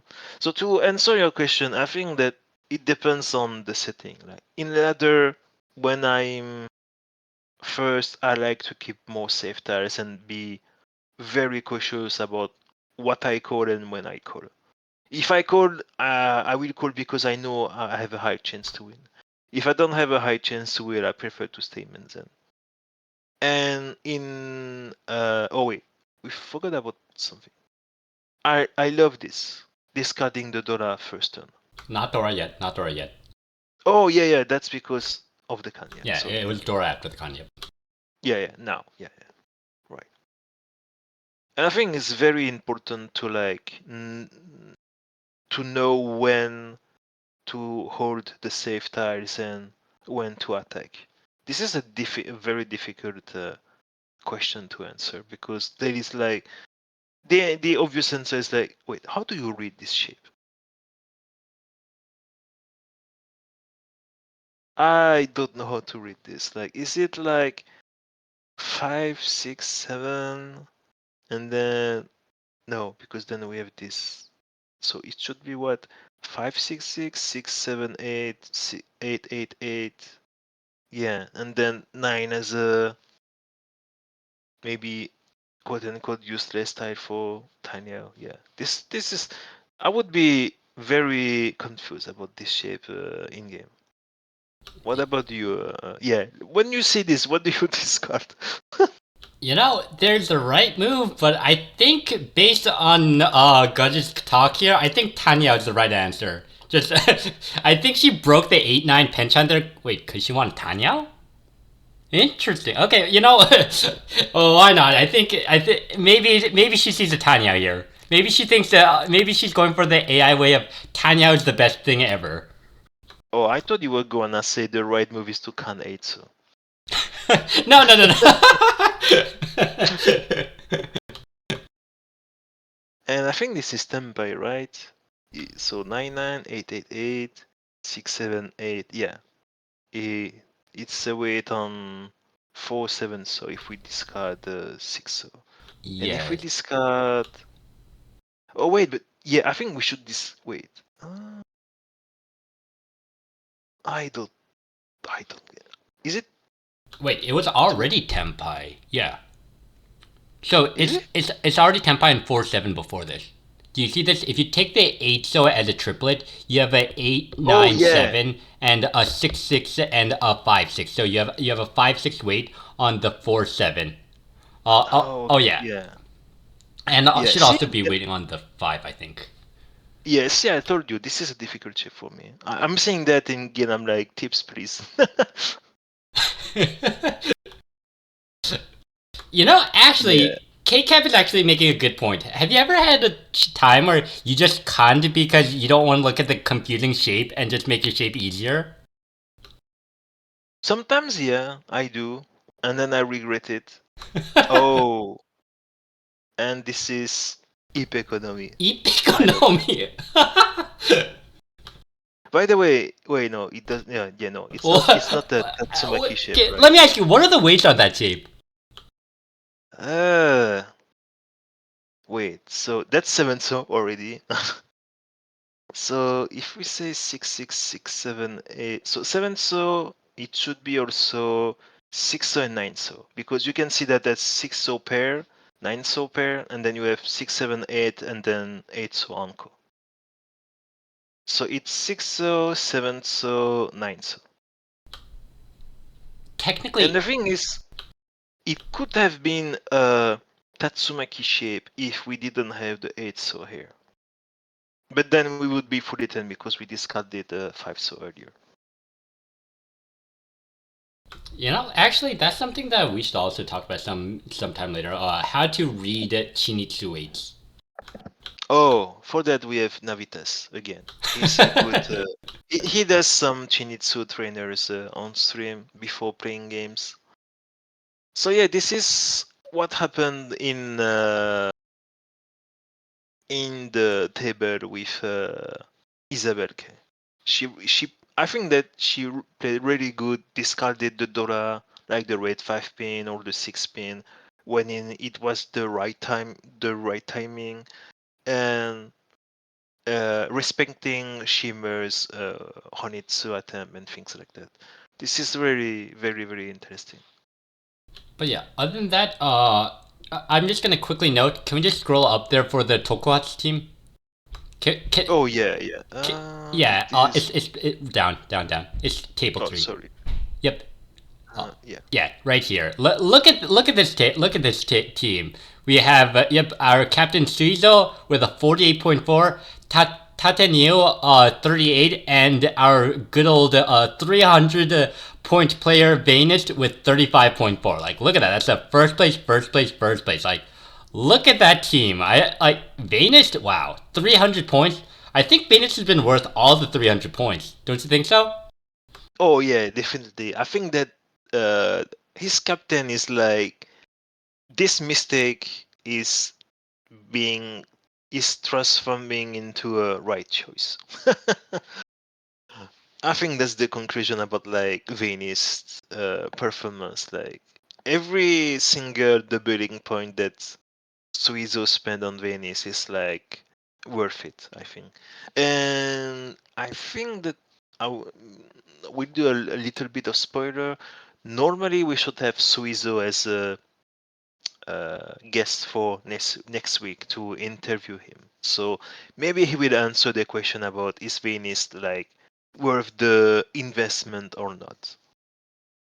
Ooh, yeah, no, I'm very interested. I'm very interested because, yeah, I'm very interested to think of to hear about his mindset because his team, like to some people, it might seem like he was just memeing. I'd say his team is pretty underrated.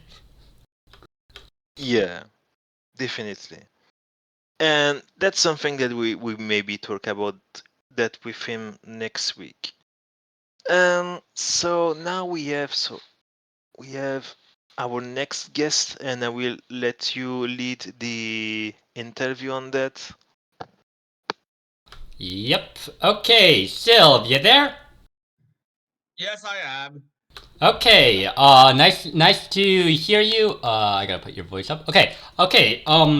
So, I have a few questions for you. Are you okay with answering them?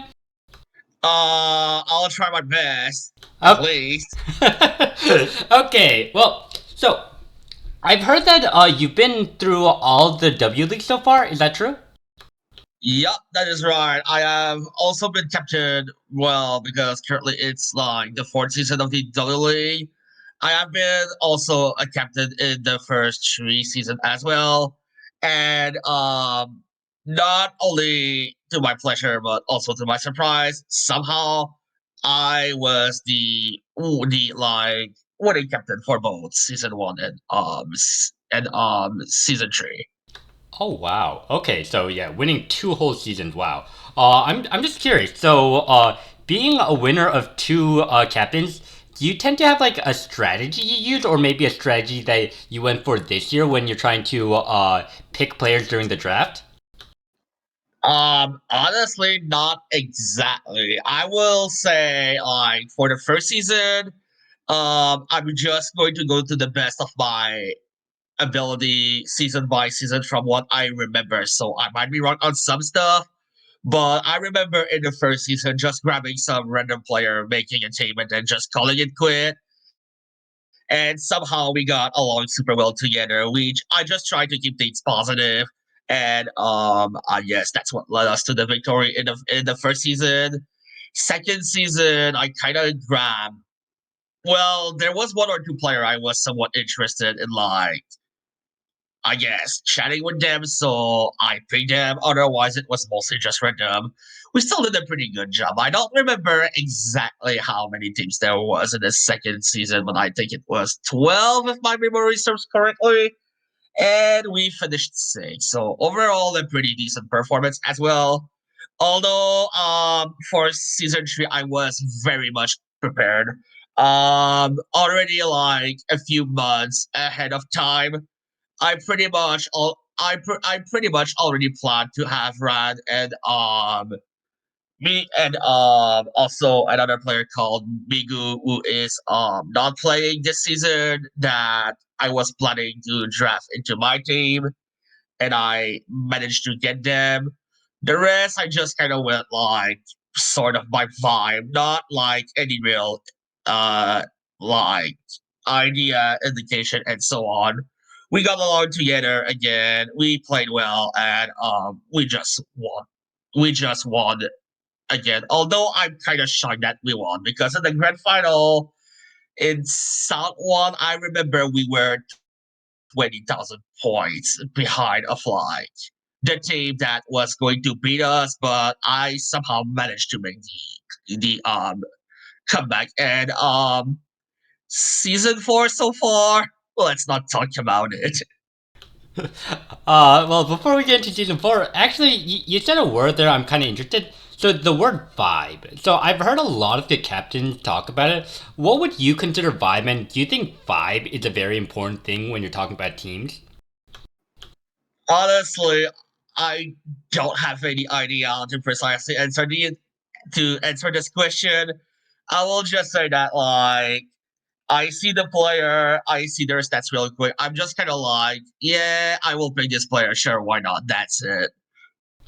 Oh, okay. So, based on what you said there, so is there like a what you call it, a player that you thought like you had to draft, or do you think like maybe there's a player that you're very happy you got, or maybe a player that you're sad you didn't specifically get?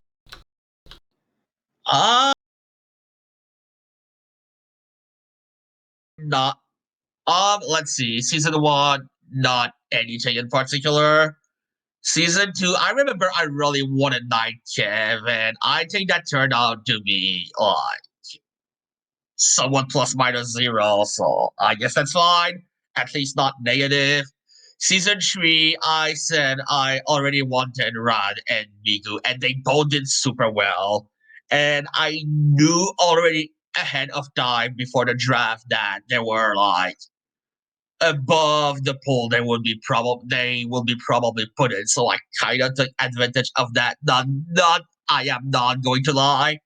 At least that's in my own opinion in terms of like how good I thought the players were. And this season there was two specific player in particular I kind of wanted, although for one of them I didn't really care much. But let's just say that for the other player, I I kind of expected people to bet on that specific player a massive amount, or more specifically, get screwed by the will. But unfortunately, I almost feel like I kind of got that player for free. Oh, interesting. Okay. So curious. Is there any specific like I guess like routine team building or anything you do for a winning team? Do you think the team is just about getting the best players, or do you yourself as a captain give a lot of effort to make sure your team gets better? Let's see. When we go back to season one, I remember there was like I think there was one team who like most of the player going into this second season they got into the highest bowl, and they did not do that great in the first season. So when you look at the overall picture, given how many players, given how given how many games each players play in a season, and when you take that into everything overall, I don't think a player's strength really matter like that much. If I have to say the biggest giveaway overall, like what is really going to make a team advance and so on, is more like supporting each other's back when let's say someone has a poor showing on a specific day, and be able to back each other's up. So I would say it's mainly positive.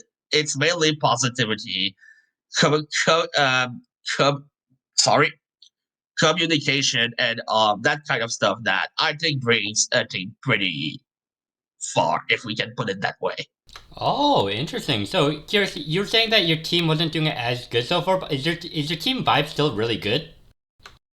I would say overall, like we're kind of like when you look at each and at like each of us as an individual person, we're kind of a team that doesn't really talk much, but like we're pretty much all of us pretty deep into Mahjong, and we really love the game. So we're kind of training in like our own like on like our own, if I can put it that way. So like yes, sure the yes, sure the communication is not that big, but when we play in game and stuff, even if like someone does pretty badly, we're just like it's fine, and kind of going to get a bit ahead of like probably the questions that are like incoming there. But we're pretty deep into last place right now with like minus two, with like I think it's almost minus 220 after like 3 weeks, which is really terrible. But when I look at the game and I kind of skim through them and like review them on my home, it's really mostly just bad luck. I don't think we even made that much mistake if I look at things overall. So yeah, I am going to keep being positive and just expecting for the future weeks that we make a potential comeback.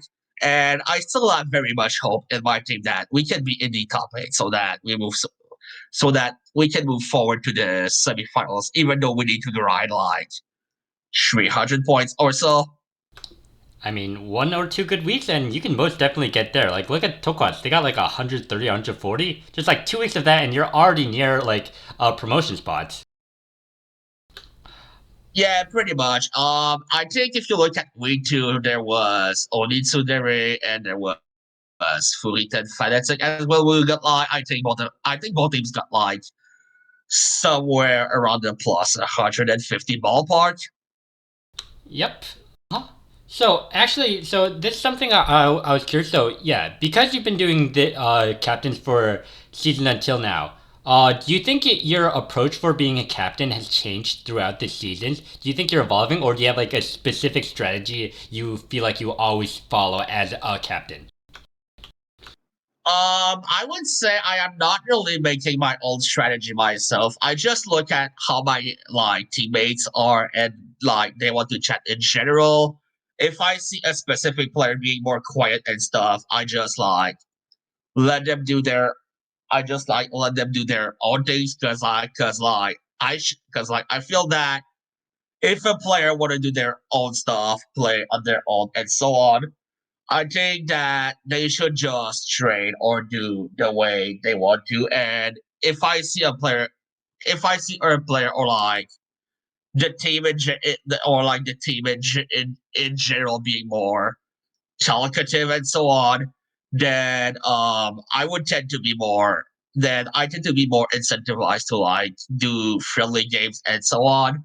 Although I will say that for the whole 3 4 5 player I got, I knew that for these three players ahead of time, I had to make a long review for them so that we see and they know what to focus on before we were starting this season. So I decided to do the crazy thing and just I didn't so like I did not even do a voice chat review, not even commenting in DMs. Instead, I did the completely dumb thing, but somewhat useful because you can keep a copy of it. But for each player, I kind of made like a 15-page open office document, which I exported into PDF for some reason. Excuse, wait. For each of those players, you made a 50-page document.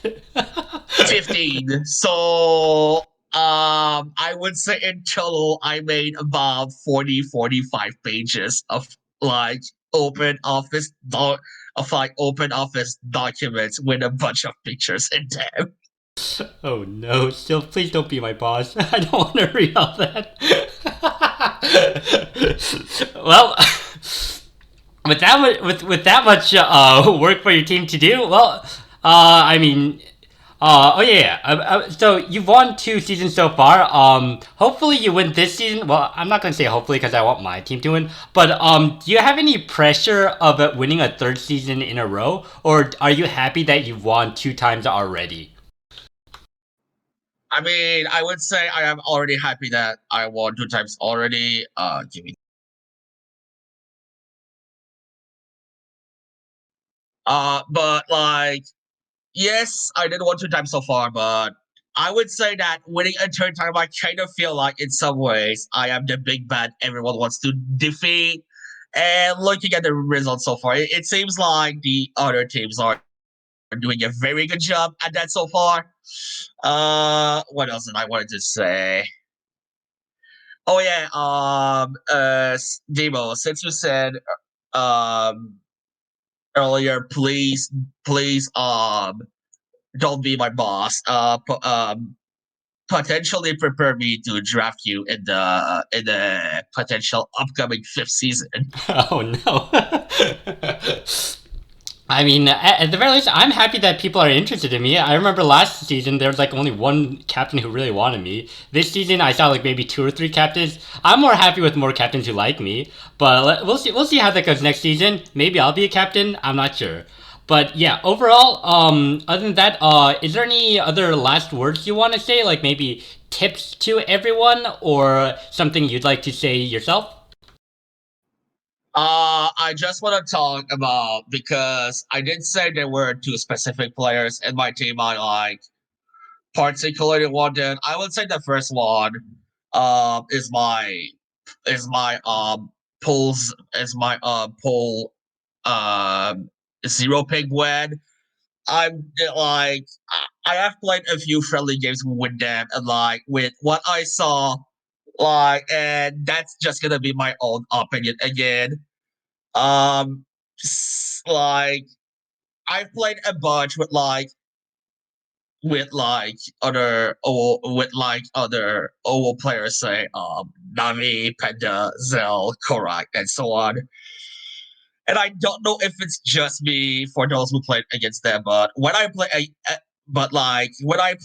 against Gwen, I just feel like they're even though I have faced other whole players, when I play against them, I just feel like they're a step above them somehow. Like Gwen is one of the few players I have ever faced who I legitimately felt like I could do nothing against them and like they just know what is going on at like every single time and they know what to do and so on.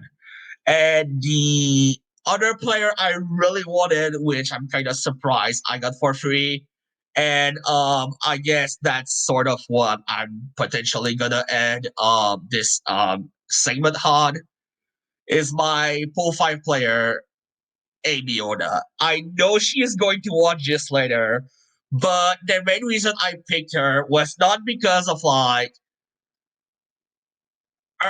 be because of like how potentially good she could be in the pool she is in, but mainly because she's my girlfriend. So Oh, shout out to your girlfriend. That's really sweet. yeah, and now she is totally going to blush listening to this. So that's perfect for me. I guess that's what I potentially want to end things on. If anyone has a question and so on, and they want to ask in the chat, then they can do so right now before we potentially move on. I guess. Before we do that, can you shout out your channels? Yeah, sure. I guess the only thing I have is my Twitch channel, which if everyone wants to watch me when I only stream like once or twice per year, seeing how things have been going lately, twitch.tv/ Sylveon 0097. Okay, yep, thank you for that. I hope, I really hope well for you and your girlfriend, and I really hope you do good this season. I hope you get second place right under our team. Thank you very much.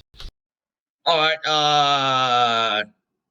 Thank you guys for allowing me to be part of this second episode of the Kcast. Yep, thank you very much. Okay, Kodo, Yeah, thank you, Sylveon. I want to learn. Yes, I want to DemoKracker. learn Mahjong. Can we get to learning Mahjong? Oh yeah, we should have the our personal teacher for this section, which is Navitas. Yeah, I figured we asked for some what would you discards, and we got a couple submissions, so we're gonna do 5 different what would you discards today. Yeah, and then we'll talk about a hot topic, which is Khan. Yeah, we're gonna have a special guest for that one. If anyone's got Oh, any guesses on who we might be, wait, is right? it still here? Oh, actually, he's not, is he? Oh, I thought we were maybe doing this with G, but now actually I don't see him in the voice call, so we might not have our special guest. that's fine. So we have this first screenshot of what would you discard that's been submitted by Mob. Yeah, so just before I start, just quick disclaimer: all these games were run through Naga, so to help me sort of answer these questions, I did look at all of Naga's suggestions for all but one, they do agree with the Naga suggestion. But I'm trying not to just straight copy Naga's answer. But in my attempt to sort of give what I think is the strongest discard, I'm sort of using all my tools, which one of those is going to be the Naga suggestion. So yeah, just with that quick disclaimer, jumping into this first hand here, we can see it's the South 4 here, and we're currently in third place with quite a strong hand. We're Ishan 10 here. It's kind of clear that we're just going to try to aggressively win this hand. So basically the question is which Monzu discard here is going to give us the best chance of winning this hand. And for me, I think that the two discards that stand out are probably the 5-mon, which in a vacuum, I think is probably the strongest way to break from that Monzu shape. I'll talk more about because 9-mon is maybe the other option. But the reason you might want to go 5-mon is it does sort of leave you with a pretty nice shape. You sort of have like 3, 5, 7-mon as like a Ryunkon, and then 7, 9-mon, sort of aiming to often end up on like that 8-mon Kanchan weight, which out of if you're going to pick any single weight, is probably going to be the best final weight, just because right here we can see it hasn't been discarded at all, and it tends to if you're going to be stuck on a Kanchan, 8 is probably the tile you want to be on. With being an edge tile, it's harder to use, and also you have a few blockers in like the 7-mon. So that's kind of the reason to go for 5-mon. The other option that I think is very strong is 9-mon. 9-mon and 3-mon both kind of do similar things, in which by keeping both pairs of both of the 2 5-mon and the 2 7-mon, it gives you there's small chances that maybe you get Tanyao, and that would sort of happen if you draw around the 3-mon. But I think the really big advantage to going for one of the 3-mon or the 9-mon is if you do draw the 6-mon, you have an Ipeko chance. And so what you can do is if you draw into 6-mon Tenpai, you don't have to declare Richi. So you would actually you could Dama on 6-mon if you wanted, and have an option to just take a Dama Tenpai, which would be Damadora 3. So that I think is a very strong option, which is why I think rather than discarding one of the pairs of 5-mon, I think I do want to keep both of the pairs for that Ipeko chance. And then between 9-mon and 3-mon, I prefer going with the 9-mon here, which has the chance of Tanyao if you do draw something like another 3-mon or a 2-mon. But also just 2-mon being a Ryaman upgrade, I think is enough of reasons to keep the 3-mon over the 9-mon. So for this one, I like the 9-mon discard, but there are a lot of different options here. I put a lot of value in the chance of drawing 6-mon and having the option to just Dama, especially if like the 8-mon weight starts to come out. So yeah, for this first one, I would say my answer is the 9-mon. Okay, 9-mon. So I have one question for this. What would you discard before we go to the next one? So usually the theory says that when we are Ishan 10, we should keep 2 pairs and not 3, because 3 is too many.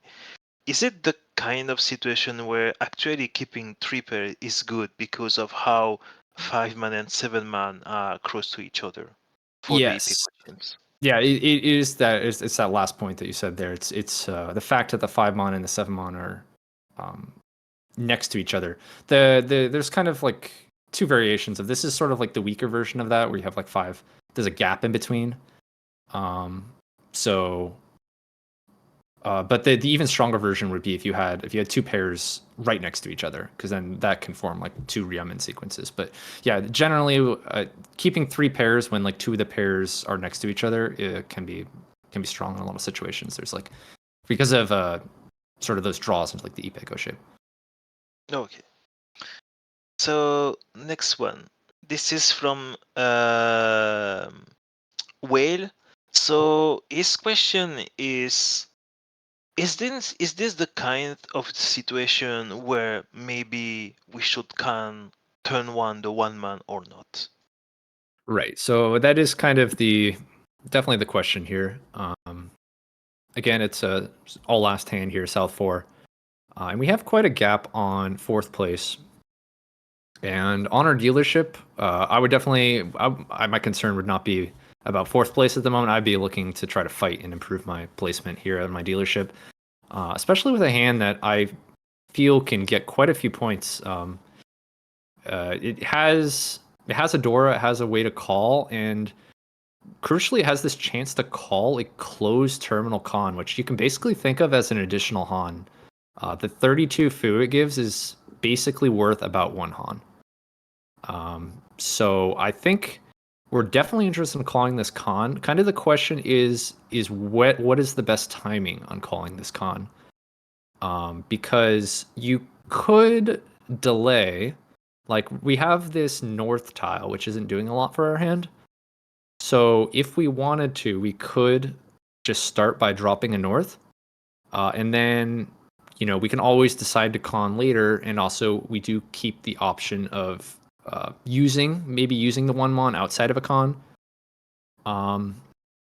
So that is kind of the question here, and I'll just say I think the answer for me is going to just be con immediately, and there's a couple of reasons for that. First of all, like the one mon being a terminal versus like a middle tile, like if we had the same hand but it was say just a 2-mon, if you had 4 2-mon, first of all that's worth half the Fu on a con, so it's a bit weaker for that. But also the 2-mon I feel can be a valuable tile to the hand. You can draw 3-mon and have like a really strong 1/4-mon weight.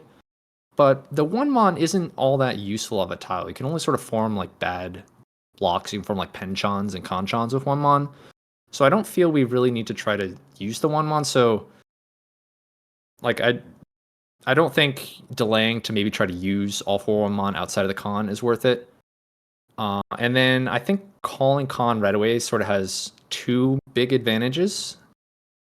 First is you get the additional draw and the find out what the door is earlier. And by doing it earlier, like just for one example, say you con and your draw is in east. Well, like the sooner you call that con and have access to that east earlier, now maybe if someone discards an east, you have an option to call pawn, where if you delayed that draw, it might be too late. So just kind of this is a general thing for cons. Often it can be better to call the con rather than save it for later, just because having access to that additional draw earlier can be more efficient. And the other reason I like to call the con immediately is if you wait, like I think with this hand, I'm interested in calling the tune, even though I don't have another pair. I think that the fact, like with the 32 Fu from the 1-mon and then also the 8-mon door, like I'm interested in calling. I kind of want to con, see if I can find a pair, and then also it's sort of if I basically wait to con and then discard north and then palm tune, like at that point I have to discard the 9-pin because I don't want to discard the 1-mon. So basically by delaying the con, you're kind of like losing a spot in the hand, having to reserve the 1-mon. So yeah, basically I think I would I feel like it's almost inevitable this hand calls the 1-mon con, and I think the sooner we do it the better. So I would recommend the turn 1 call here of the con. So I have one small question about that can. Do you think that this can would like set up the tempo for this round? By tempo, I mean if there cans turn 1, that might maybe incentive LPY to stay Menzen to get a chance to get more aura chance, rather than if Zell calls can after LPY called 1 time, it would be too late for him to say, oh wait, I should have stayed Menzen if I knew. It definitely might change how others play. I think the biggest thing is that everybody just gets to see what the new Dora is. and so that Yeah. could definitely influence how they play the hand depending on what that new Dora flips is. So, in that sense, you could maybe wait to sort of hide that information from the rest of the table. But generally, I think as a rule of thumb, you should worry about yourself more than anyone else at the table. It's like the sort of the reason why I don't like trying like Shibori or like avoiding cutting people's like win like Yakuhai for the most part. Like I'll just I tend to play in a way that is just focused on like my own hand and like trying to benefit myself rather than worrying about like messing up other people's plans. So even if maybe it helps the rest of the table by knowing what the door is earlier, I want to have access to that information more than I care about the rest of the table having access to that information. Okay. And I have another question that came to mind to me right now for that Khan. Sorry about that. Do you think that canning here is good because we have 4 blocks? Or do you think Khan is good because it is South 4? So my thought process is like, do you think this is good to can this because we have 4 blocks, and then if we had less blocks, say 2 or 3 blocks, then keeping the one man as not a can but maybe like an unco plus a 1 man floater to accept 2 man or 3 man would change everything because we would have Yeah, less blocks. I think well, first of all, like I said, if it was not a terminal con, I would prefer to wait, because Yeah. something like a 2-mon can form stronger blocks. Another reason I might wait is maybe if there was some sort of like Sanchoku or some particularly strong block I might be able to form around that 1-mon. But sort of like I was talking about earlier, I think all the blocks that you form around 1-mon are just like kind of like weak shapes. So Yeah. I feel like we don't have to hold on to the 1-mon for that reason. But with different con options, that's definitely something you should be thinking about. Okay. So next one, it's from Anopop. So the question is obviously what to wait on, and if we should call Richie or not. Yeah. Kind of basically there's like 4 options. You can go like 5-so, 6-so, and then like Ricci or Dama. And I think all are fairly valid options. Let's start by talking about the weight here first, and then we'll go talk about Ricci after that. So for the weight here, we can either discard, in terms of the 2 strongest discards, it's going to be either 5-so or 6-so. And if you discard the 6-so, you have the Intotsu weight, which would wait on the 5-8-so and 4-pin. And then if you discard the 5-so, you have the 4-7 Ryamen weight, which has Pinfu and then also the Ipeco chance on the 7-so. In terms of number of tiles, it's very similar. We can see that the Intotsu weight here, we don't see any of the 4-pin, 8-so, or 5-so, so it's the full 7 tiles. And then the Ryamen, we can see one of the 7-so, so that one's also 7 tiles. So the number of tiles are the same. In terms of sort of if we can try to read from the board if any of the weights is of a particularly like higher quality, none of the information really stands out too much to me. It seems like anybody could easily be holding a 4-pin, like 5-8-so. Like none of the weights look very similar to me in terms of the sort of quality of the weight. How often would you expect to win? I think possibly I would give a very slight edge to the Intotsu weight because the 8-so just being closer to the edge might be slightly easier to win on than like basically the 4-7-so, which would be like 2 more middle tiles. So in terms of quality of weight, I think I'd give a slight edge to the Intotsu. If we're comparing, the other thing to look at would be comparing the safety of the 5 and the 6-so. There's no Richi's on the table. Kamicha's hand really doesn't look that scary to me. I don't think we have to worry about an Oya Dama too much. Similarly, like Shimocha, you can see they dropped like a penchant earlier. It looks like maybe another penchant of the Tuso, but I'm also not super worried. They could be Dama Tenpai. It's more likely than Kamicha, but also Shimocha's. Yeah, it's for Shimocha, like the 5 and the 6-so, it's similar danger. Like 5-so is like a half Suji to the 2-so. 6-so is double Musuji, so maybe a little bit more dangerous. And then Toyman's called, but again, similarly, the 5 and the 6-so, like neither is safe to Toyman. It looks about the same danger. It looks like neither. So like 5-so is double Musuji, 6-so is double Musuji. They did call the 2-so, so it's slightly less likely when they call 2-so that they wait 2-5-so, but I'd say both tiles are about the same safety and the weights are about the same. So for that reason, I would just simply choose the more expensive weight here, which I would just go for the 5-so and take the Pinfu, which is, an extra basically like a Han, you can think about it, and then also the chance at that Ipeko and the 7-so, which would add an additional Han. So since basically like quality weight seems about the same, danger seems about the same, I think we should just take the more valuable weight. And then kind of another tricky question is, do we declare Ricci? Because I think with, basically 13 tiles left, that means we have 3 draws. And this, I think, is very borderline. I would say if we had 4 draws left, it would be very easy Ricci. And if we had 2 draws left, it would be very easy Dama. We have Tanyao, Pinfu, Dora, and chance on the 7-so at an Ipeko. So, it's 39 minimum or 77 on the expensive end for Ron, or 52 Sumo or on the cheap end, or 8,000 Sumo on the expensive end. Which, because we have that Ipeko chance, it's basically very like borderline for me. I would have, I think, a slight preference to Dama here. Mostly because of that chance to win on the 7-so being 77 or 8,000, even without the Ricci. And I think slight increase to win rate, you get to save a Ricci stick.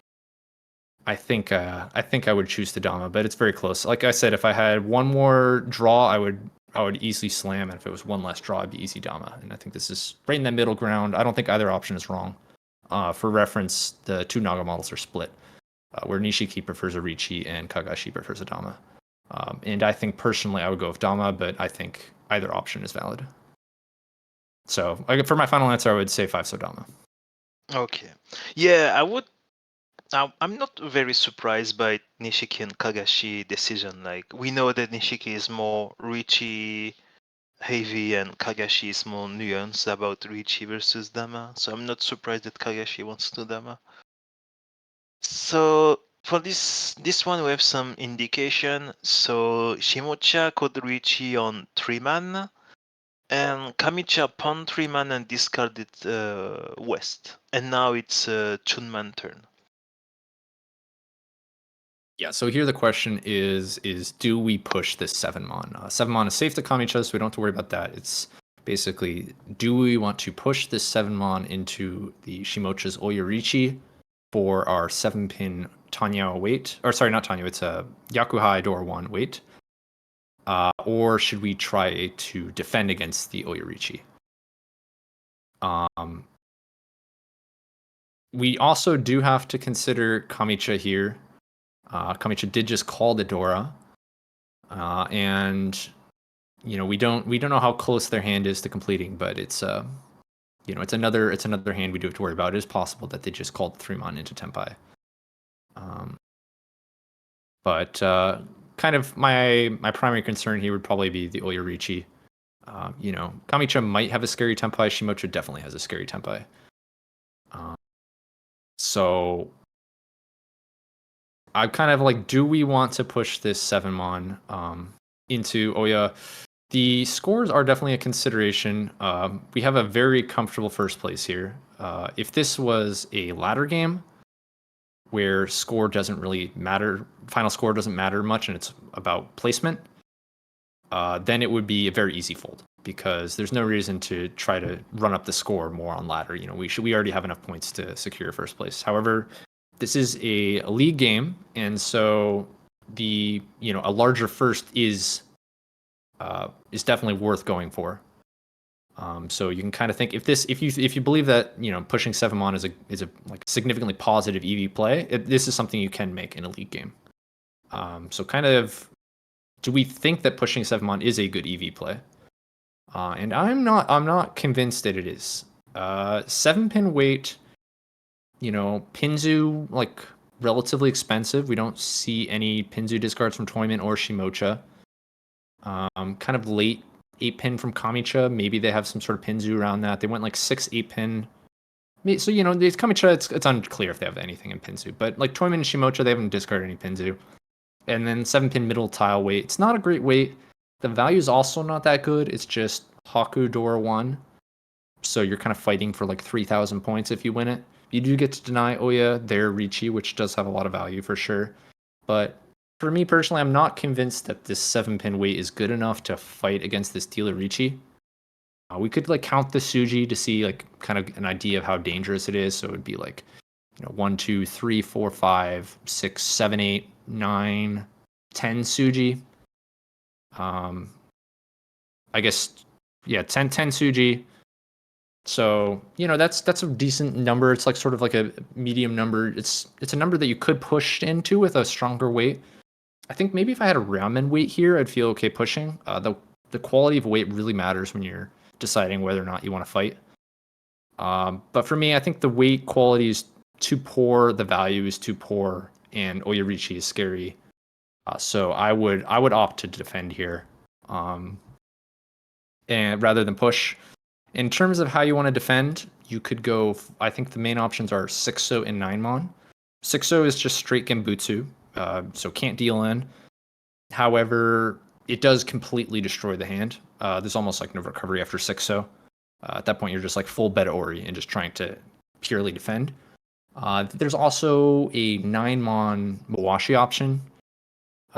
It's kind of like Sotogawa to the 8-mon they discarded earlier.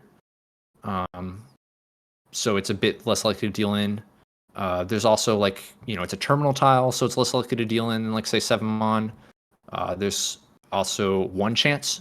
Kamicha is discarded 7-mon, we have 2 7-mon in hand, so it's like 1 chance Sotogawa 9-mon. Again, I kind of have to worry about Kamicha, but Kamicha, like, it's also doesn't deal into Kamicha Tanyao, which I think is pretty reasonable. And it's Sotogawa to them as well as the 1 chance. So for me, I like the 9-mon option the best over 6-0. It has chances to maybe still win the hand. Like if you next turn draw the 7-pin, now you can discard another 9-mon and you have 4 7-mon Tenpai, which is pretty reasonable. So I like the Mawashi option of 9-mon personally. I have one question about this. What would you discard? So you said that like for a league play, I would before my question, I would like to precise that. So you said that for league play, we should maybe be more incentive about playing for first because of the UMA and so on. So I wanted to remind the viewers and maybe the person that would listen to that on YouTube that the WLE has a number plus 25 for first place and second place is plus 5. So that's also that to take into consideration that if we can win this hand, we will have like a better lead for the overall league play. So my question about this hand is if we want to fold rather than going with Mawashi with 9-man, what about 7 so? Like if we read that Shimocha discarded 8-so, 8-so, and then 6-so Kanchan in that order, and we see that Kamicha has 4-so in their discard pool, would 7-so be a possibility for a fourth path? I think that 7-so. If I read 9-mon here as a safer option than 7-so into Shimocha. Okay. The sort of discard order of like 8-so into 6-so, there's a lot of shapes that just sort of end up waiting on 7-so Ryamen from that. For example, if they had 5, 6, 6, 8-so in their hand, they might discard from the 8-so from that, leaving 5-6-6-so, and then end up discarding 6-so after that, leaving them just at the 5-6-so, in which case they could just be waiting with like 5-6 Ryamen, and you would deal in a 7-so. So I think that the 9-mon is a safer option to Shimocha, and it's also probably a stronger, I also think you're more likely to win the hand after discarding a 9-mon than after discarding 7-so. I think if you're going to choose any Sozu, I would just go for the one that is guaranteed safe against Shimocha with 6-so. And, it's unclear to me if Kamicha is Tenpai yet. That is another advantage of 9-mon that I didn't talk too much about, is 9-mon is safer against Kamicha than the 6-so for sure. But yeah, because they should be Tanyo normally. Yeah. Well, they could be. The sort of like late West is weird. So I don't read them too much. And that is like the early 4-so in the 7-mon, followed by like 6-8 pin West. It really doesn't feel too much like Tanyo to me. The discards don't look that scary. I kind of read them as like maybe like a Toy or a Yakuhai, something like that. Yeah, I was gonna ask the discards look a bit off for Tanya, but again, we can't say for sure. It could just be that they had, like very strong blocks that they just didn't need the floating tiles, and then ended up cutting their weakest Tanya block, which was 6-8 pin, and then West was a safe tile. So it's definitely still possible that you end up dealing into a Tanya on the 6-0. Kamicha doesn't scare me here as much as Oya does. Yeah, definitely. And now we have this, I think this is the most difficult situation of a What Would You Discard? And we often have this question on Discord, which is, when should we break Tenpai? Yeah, and it's definitely always a tricky question to answer. So yeah, as you can see, we just drew the 7-pin into a Tenpai here, and so we have Tenpai on the 7-pin and the 9-pin. However, if we do Riichi, it is, it's Riichi Door 1, which just on its surface is good enough to take. Kind of, bad weight Riichi Door 1 is generally just a good Riichi. However, we do need to consider like what we're sort of giving up by just immediately declaring Riichi. And with this particular hand, it's quite a lot. We can see we have all the tiles needed for a 5-6-7 Sanshoku already in hand. And however, if we declare Riichi right away, we actually don't. We miss out on the Sanshoku. So, there's also considerations to, maybe if we're less interested in the Sanshoku, there's also Tanyo options as well. If we ended up going 9-pin, 9-pin, then, maybe Sanshoku is a little bit harder, but we do add Tanyo to the hand as well. So there's kind of there's some good options here outside of the Riichi. I think that the other thing is that you just have two tremendously strong shapes here. When one of the reasons to break a bad weight Tenpai is if you have this sort of these 4 in a row shapes. It's called the Yonrenkai. We have 2 sets of them, and the Yonrenkai are incredibly good at finding like a strong weight here. So like if we just look at the Sozu, like 4, 5, 6, 7, any of 3-so, 5, 6-so, or 8-so all give you like a Pinfu Tenpai. So, and we actually have 2 sets of those, one in Pinfu, one in Sozu. So, you sort of add all this up, the 2 Ryonrenkais, the Sanshoku potential. I think that reaching here is actually a fairly significant mistake. I think we're losing a lot by declaring Riichi here. I think a much stronger option and much more, a much stronger EV play here, rather than declaring Riichi, would just be to, discard the 7-pin right back. I think that is stronger than going for the Tanyo option. Rather than going for Tanya, you keep both of the Yonrenkai. If you go 9-pin, 9-pin, you kind of have to force the 7-pin to be the pair. And forcing the 7-pin to the pair also makes the Sanshoku much more difficult. Because at that point, 7-pin being the head of the hand makes it really difficult to get the Sanshoku from that point. If we do go for the 7-pin here, there's a lot of draws that give you Sanshoku Tenpai. It's 2, 3, 5, 2, 3, 4, 5, 6 pin, 2, 3, 4, 5, 6. So it's like 8 different tiles that all give you Sanshoku Tenpai. And then in addition to that, you have 8-pin and 8-so, both giving you like 3-sided weight Pinfu Richis. And you add all that up. I think it's just an incredibly Shanten that we should opt to keep with the 7-pin here. So by following your thought process, I suppose that if we draw 7, so we still deny Tenpai, right? Yes, The last ones. drawing 7-so is the same thing as the 7-pin. I would also discard that one back. Yeah. If we drew into the 4-pin or the 4-so Champon weights, then I would probably opt for a Dama in that case, because at that point we have the Sanshoku, and so we do have a Yaku to Dama with. So, say we drew the 4-so at that point, I think I would opt to go for the 4-pin discard. So leaving myself basically 5, 6, 7 mon, 5, 6, 7 pins, 9, 9 pin, 4, 4-so, and then 5, 6, 7-so. So waiting 4-so, 9 pin with the confirmed Sanshoku and Adora for already, 52 Roll Mangan Sumo, and then also the option to improve the weight later on. So yeah, I would throw back the 7-so in the same way you throw back the 7-pin, but I would take the 4-pin or 4-so Tenpais. Okay. I have one last question for this, what will you discard? Now, let's say that we draw, so we deny Tenpai, we discard 7-pin. Now, what do we do if, like, we draw 4-man? If we draw 4-mon, That that point we would have three Yorenkai, right? We would have Yeah. 3 times 4, 5, 6, 7. So in that case, where should we look at to discard? That is an interesting one. So kind of your options are, they're all, it's basically 3 symmetrical shapes. So kind of the choice would be based on like which tiles, which suit has like the most available tiles.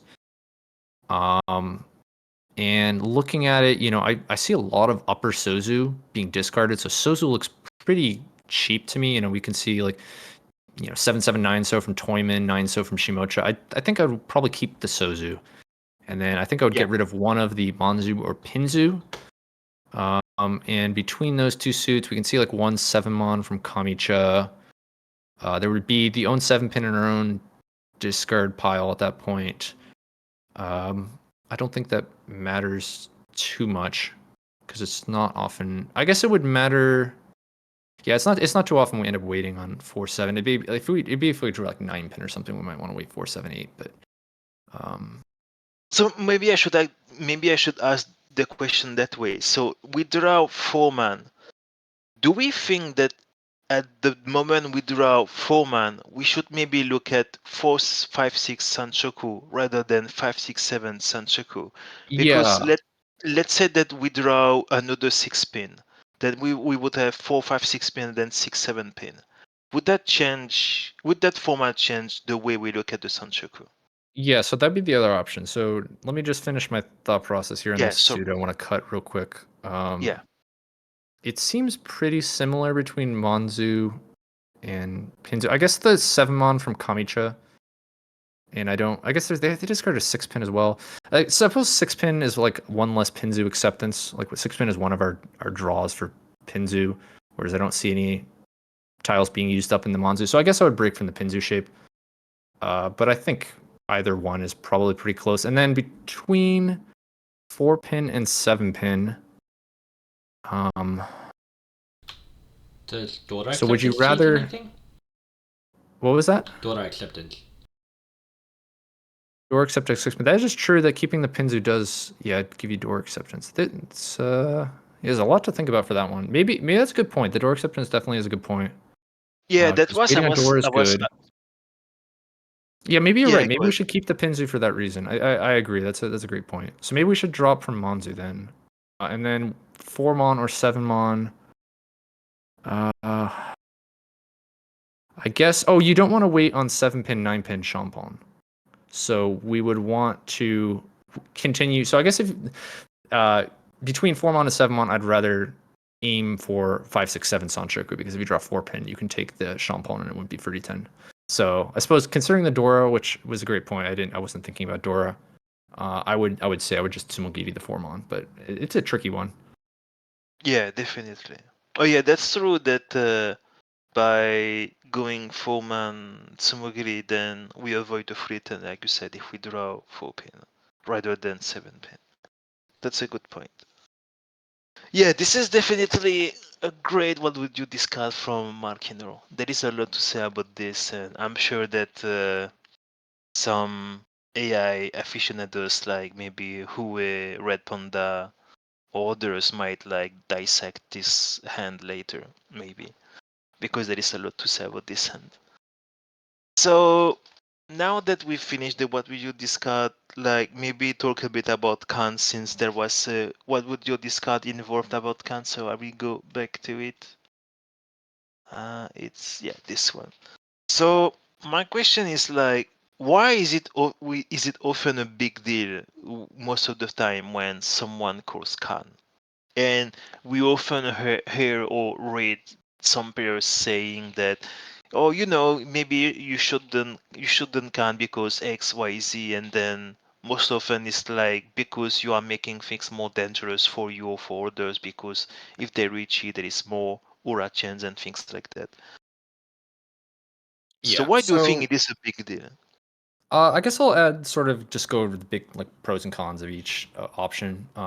Yeah, I think the biggest reason to call a con is just the foo increase to your hand, because that's kind of just guaranteed value. If calling a con sort of bumps you up from like a 40 foo hand to a 50 foo hand, or like a 30 foo hand to a 40 foo hand, that's kind of just guaranteed extra value to your hand. And I think that's kind of the biggest benefit to calling a con. The other is if you have a strong hand, maybe the extra Dora will benefit you more than the rest of the table. This is particularly true in Ricci. Just kind of a shortcut. If you're in Ricci and you have a con option, it's 99 times out of 100 is correct to call that con, because you're already in Tempai. You get an extra draw. Oh, that's the other big benefit is calling a con, particularly like a close con, or like a rather than like a diamond con or like a calling from a triplet. If you're calling adding on to a con or calling close con, both of those immediately give you another draw.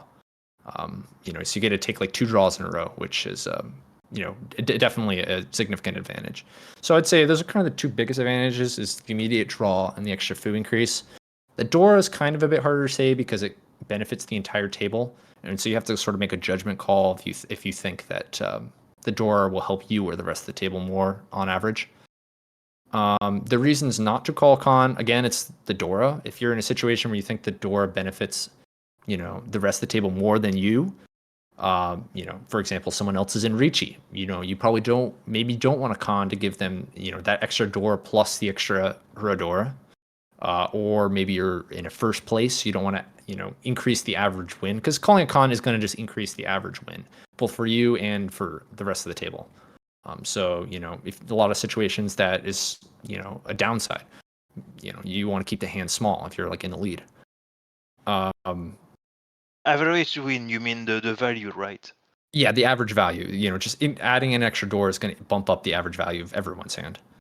And then the other downside, particularly to a closed con, like we have here, the 4-1 mon, if you call the con, now you no longer have the option to defend with those tiles, which in some situations you might want to keep that as a way to easily defend against a Ricci. Generally, if you have like a poor hand, you might want to decline to call the con and then just use those tiles to possibly fold with later. So those are the sort of biggest sort of advantages of each strategy. I'd say obviously conning is like the more aggressive play, and then skipping can be a good defensive option in some cases. Yeah, definitely. So yeah, cunning has like some consequences, and you have to make sure that you are ready to face that consequences with responsibilities. So yeah, so you've talked about when cunning is good or not. So maybe my next question is a bit more picky. It's like, let's say that you have like a dollar onko that gives you a yaku. So for example, chun onko dollar or east dollar, and then someone discard the east or the chun, and then you have the option to diamond card for that for 4 hands. Do you think that it is good to diamond can dollar onko, or do you think it's better to consider the value that you already have? Yeah, so specifically with the Diamond Con on Dora, the biggest consideration for me is that because by calling Con on the Dora, you're adding an extra Dora to your hand. So if you had that like Dora Onko, that's going to be 4 Han, the 3 Dora plus the 1 from the Yakuhai. And if you call the Con, that's going to bump that up to 5 Han. And so for me, the big question is, is that enough to make it go from a Mongon to a Hanimon? Or like, the Mongon to Hanimon is kind of the biggest increase. Hanimon to Baimon is also a consideration, but at that point you already have a Hanimon.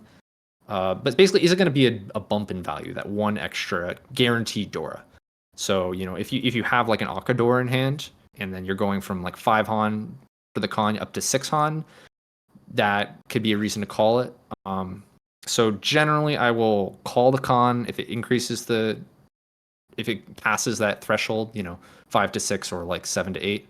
Otherwise, I tend to skip because calling the Con, one of the big downsides is that everybody knows that you have, you have a face-up Mongon, and so they're going to play a lot differently to you than if you keep that information like concealed. Yeah, The other consideration is if your hand is already open or not, because I generally really dislike opening the hand with a Con. I think that is one of the weakest Cons. A closed Con is generally quite strong. If you've called Pawn and you're adding on to it, like a Ka Con or a Shomen Con, I think those are strong. But the Con I generally think is pretty weak is calling from an Onko, and like stealing a discard that way, like kind of an open Con, a Diamond Con. And it's kind of like this sort of, it strikes an awkward middle ground where calling a closed Con is like it's worth double the foo of an open Con, which is just a huge foo increase. So that's why closed Con is often just good, because it's almost like an entire additional Han to your hand, especially if it's terminal. 32 foo is gigantic, but 16 foo for a middle tile is quite respectable as well. So closed Con has a lot of foo. Adding on to a pawn doesn't really cost you much because you've already declared that as a call. So you weren't gonna like defend with those tiles anyways. You might as well add on to it.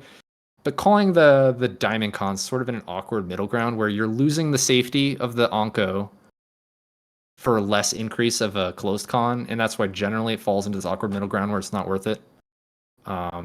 And especially if it's your first call, I really dislike it because it prevents a Reachy. And even if you think you're going to open your hand, until you actually, I want that first call to be an impactful increase to the hand, because that first call is kind of the biggest cost, because you can no longer Reachy and you can no longer get the Han from a closed hand sumo, and losing access to both of those is quite a big cost, as well as like a lot of Han, like Honitsu loses a Han.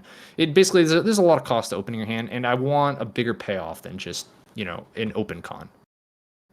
So if I have a Door Onko, and even if I have like Door Onko and an Akador, so calling the open Con would be the Hanimon, I might still skip if it's my first call, just to see where the hand sort of goes. I see. Yeah, so definitely making sure that you check the hand and the Shanten of the hand to see if you, after calling the can, you can quickly wrap up the hand. So my last question about can and for this Kcast, this is something that doesn't come up often, but I think that maybe should be kept in mind when it comes up is, what about can to shift height? Yeah, so typically that's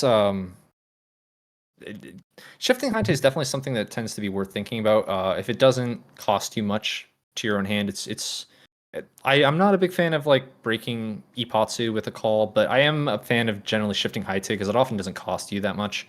So it is useful to prevent like a Riichi or particularly a player you don't want to sumo like an open hand from having the last draw, just because it's a guaranteed extra Han if they do sumo on that draw.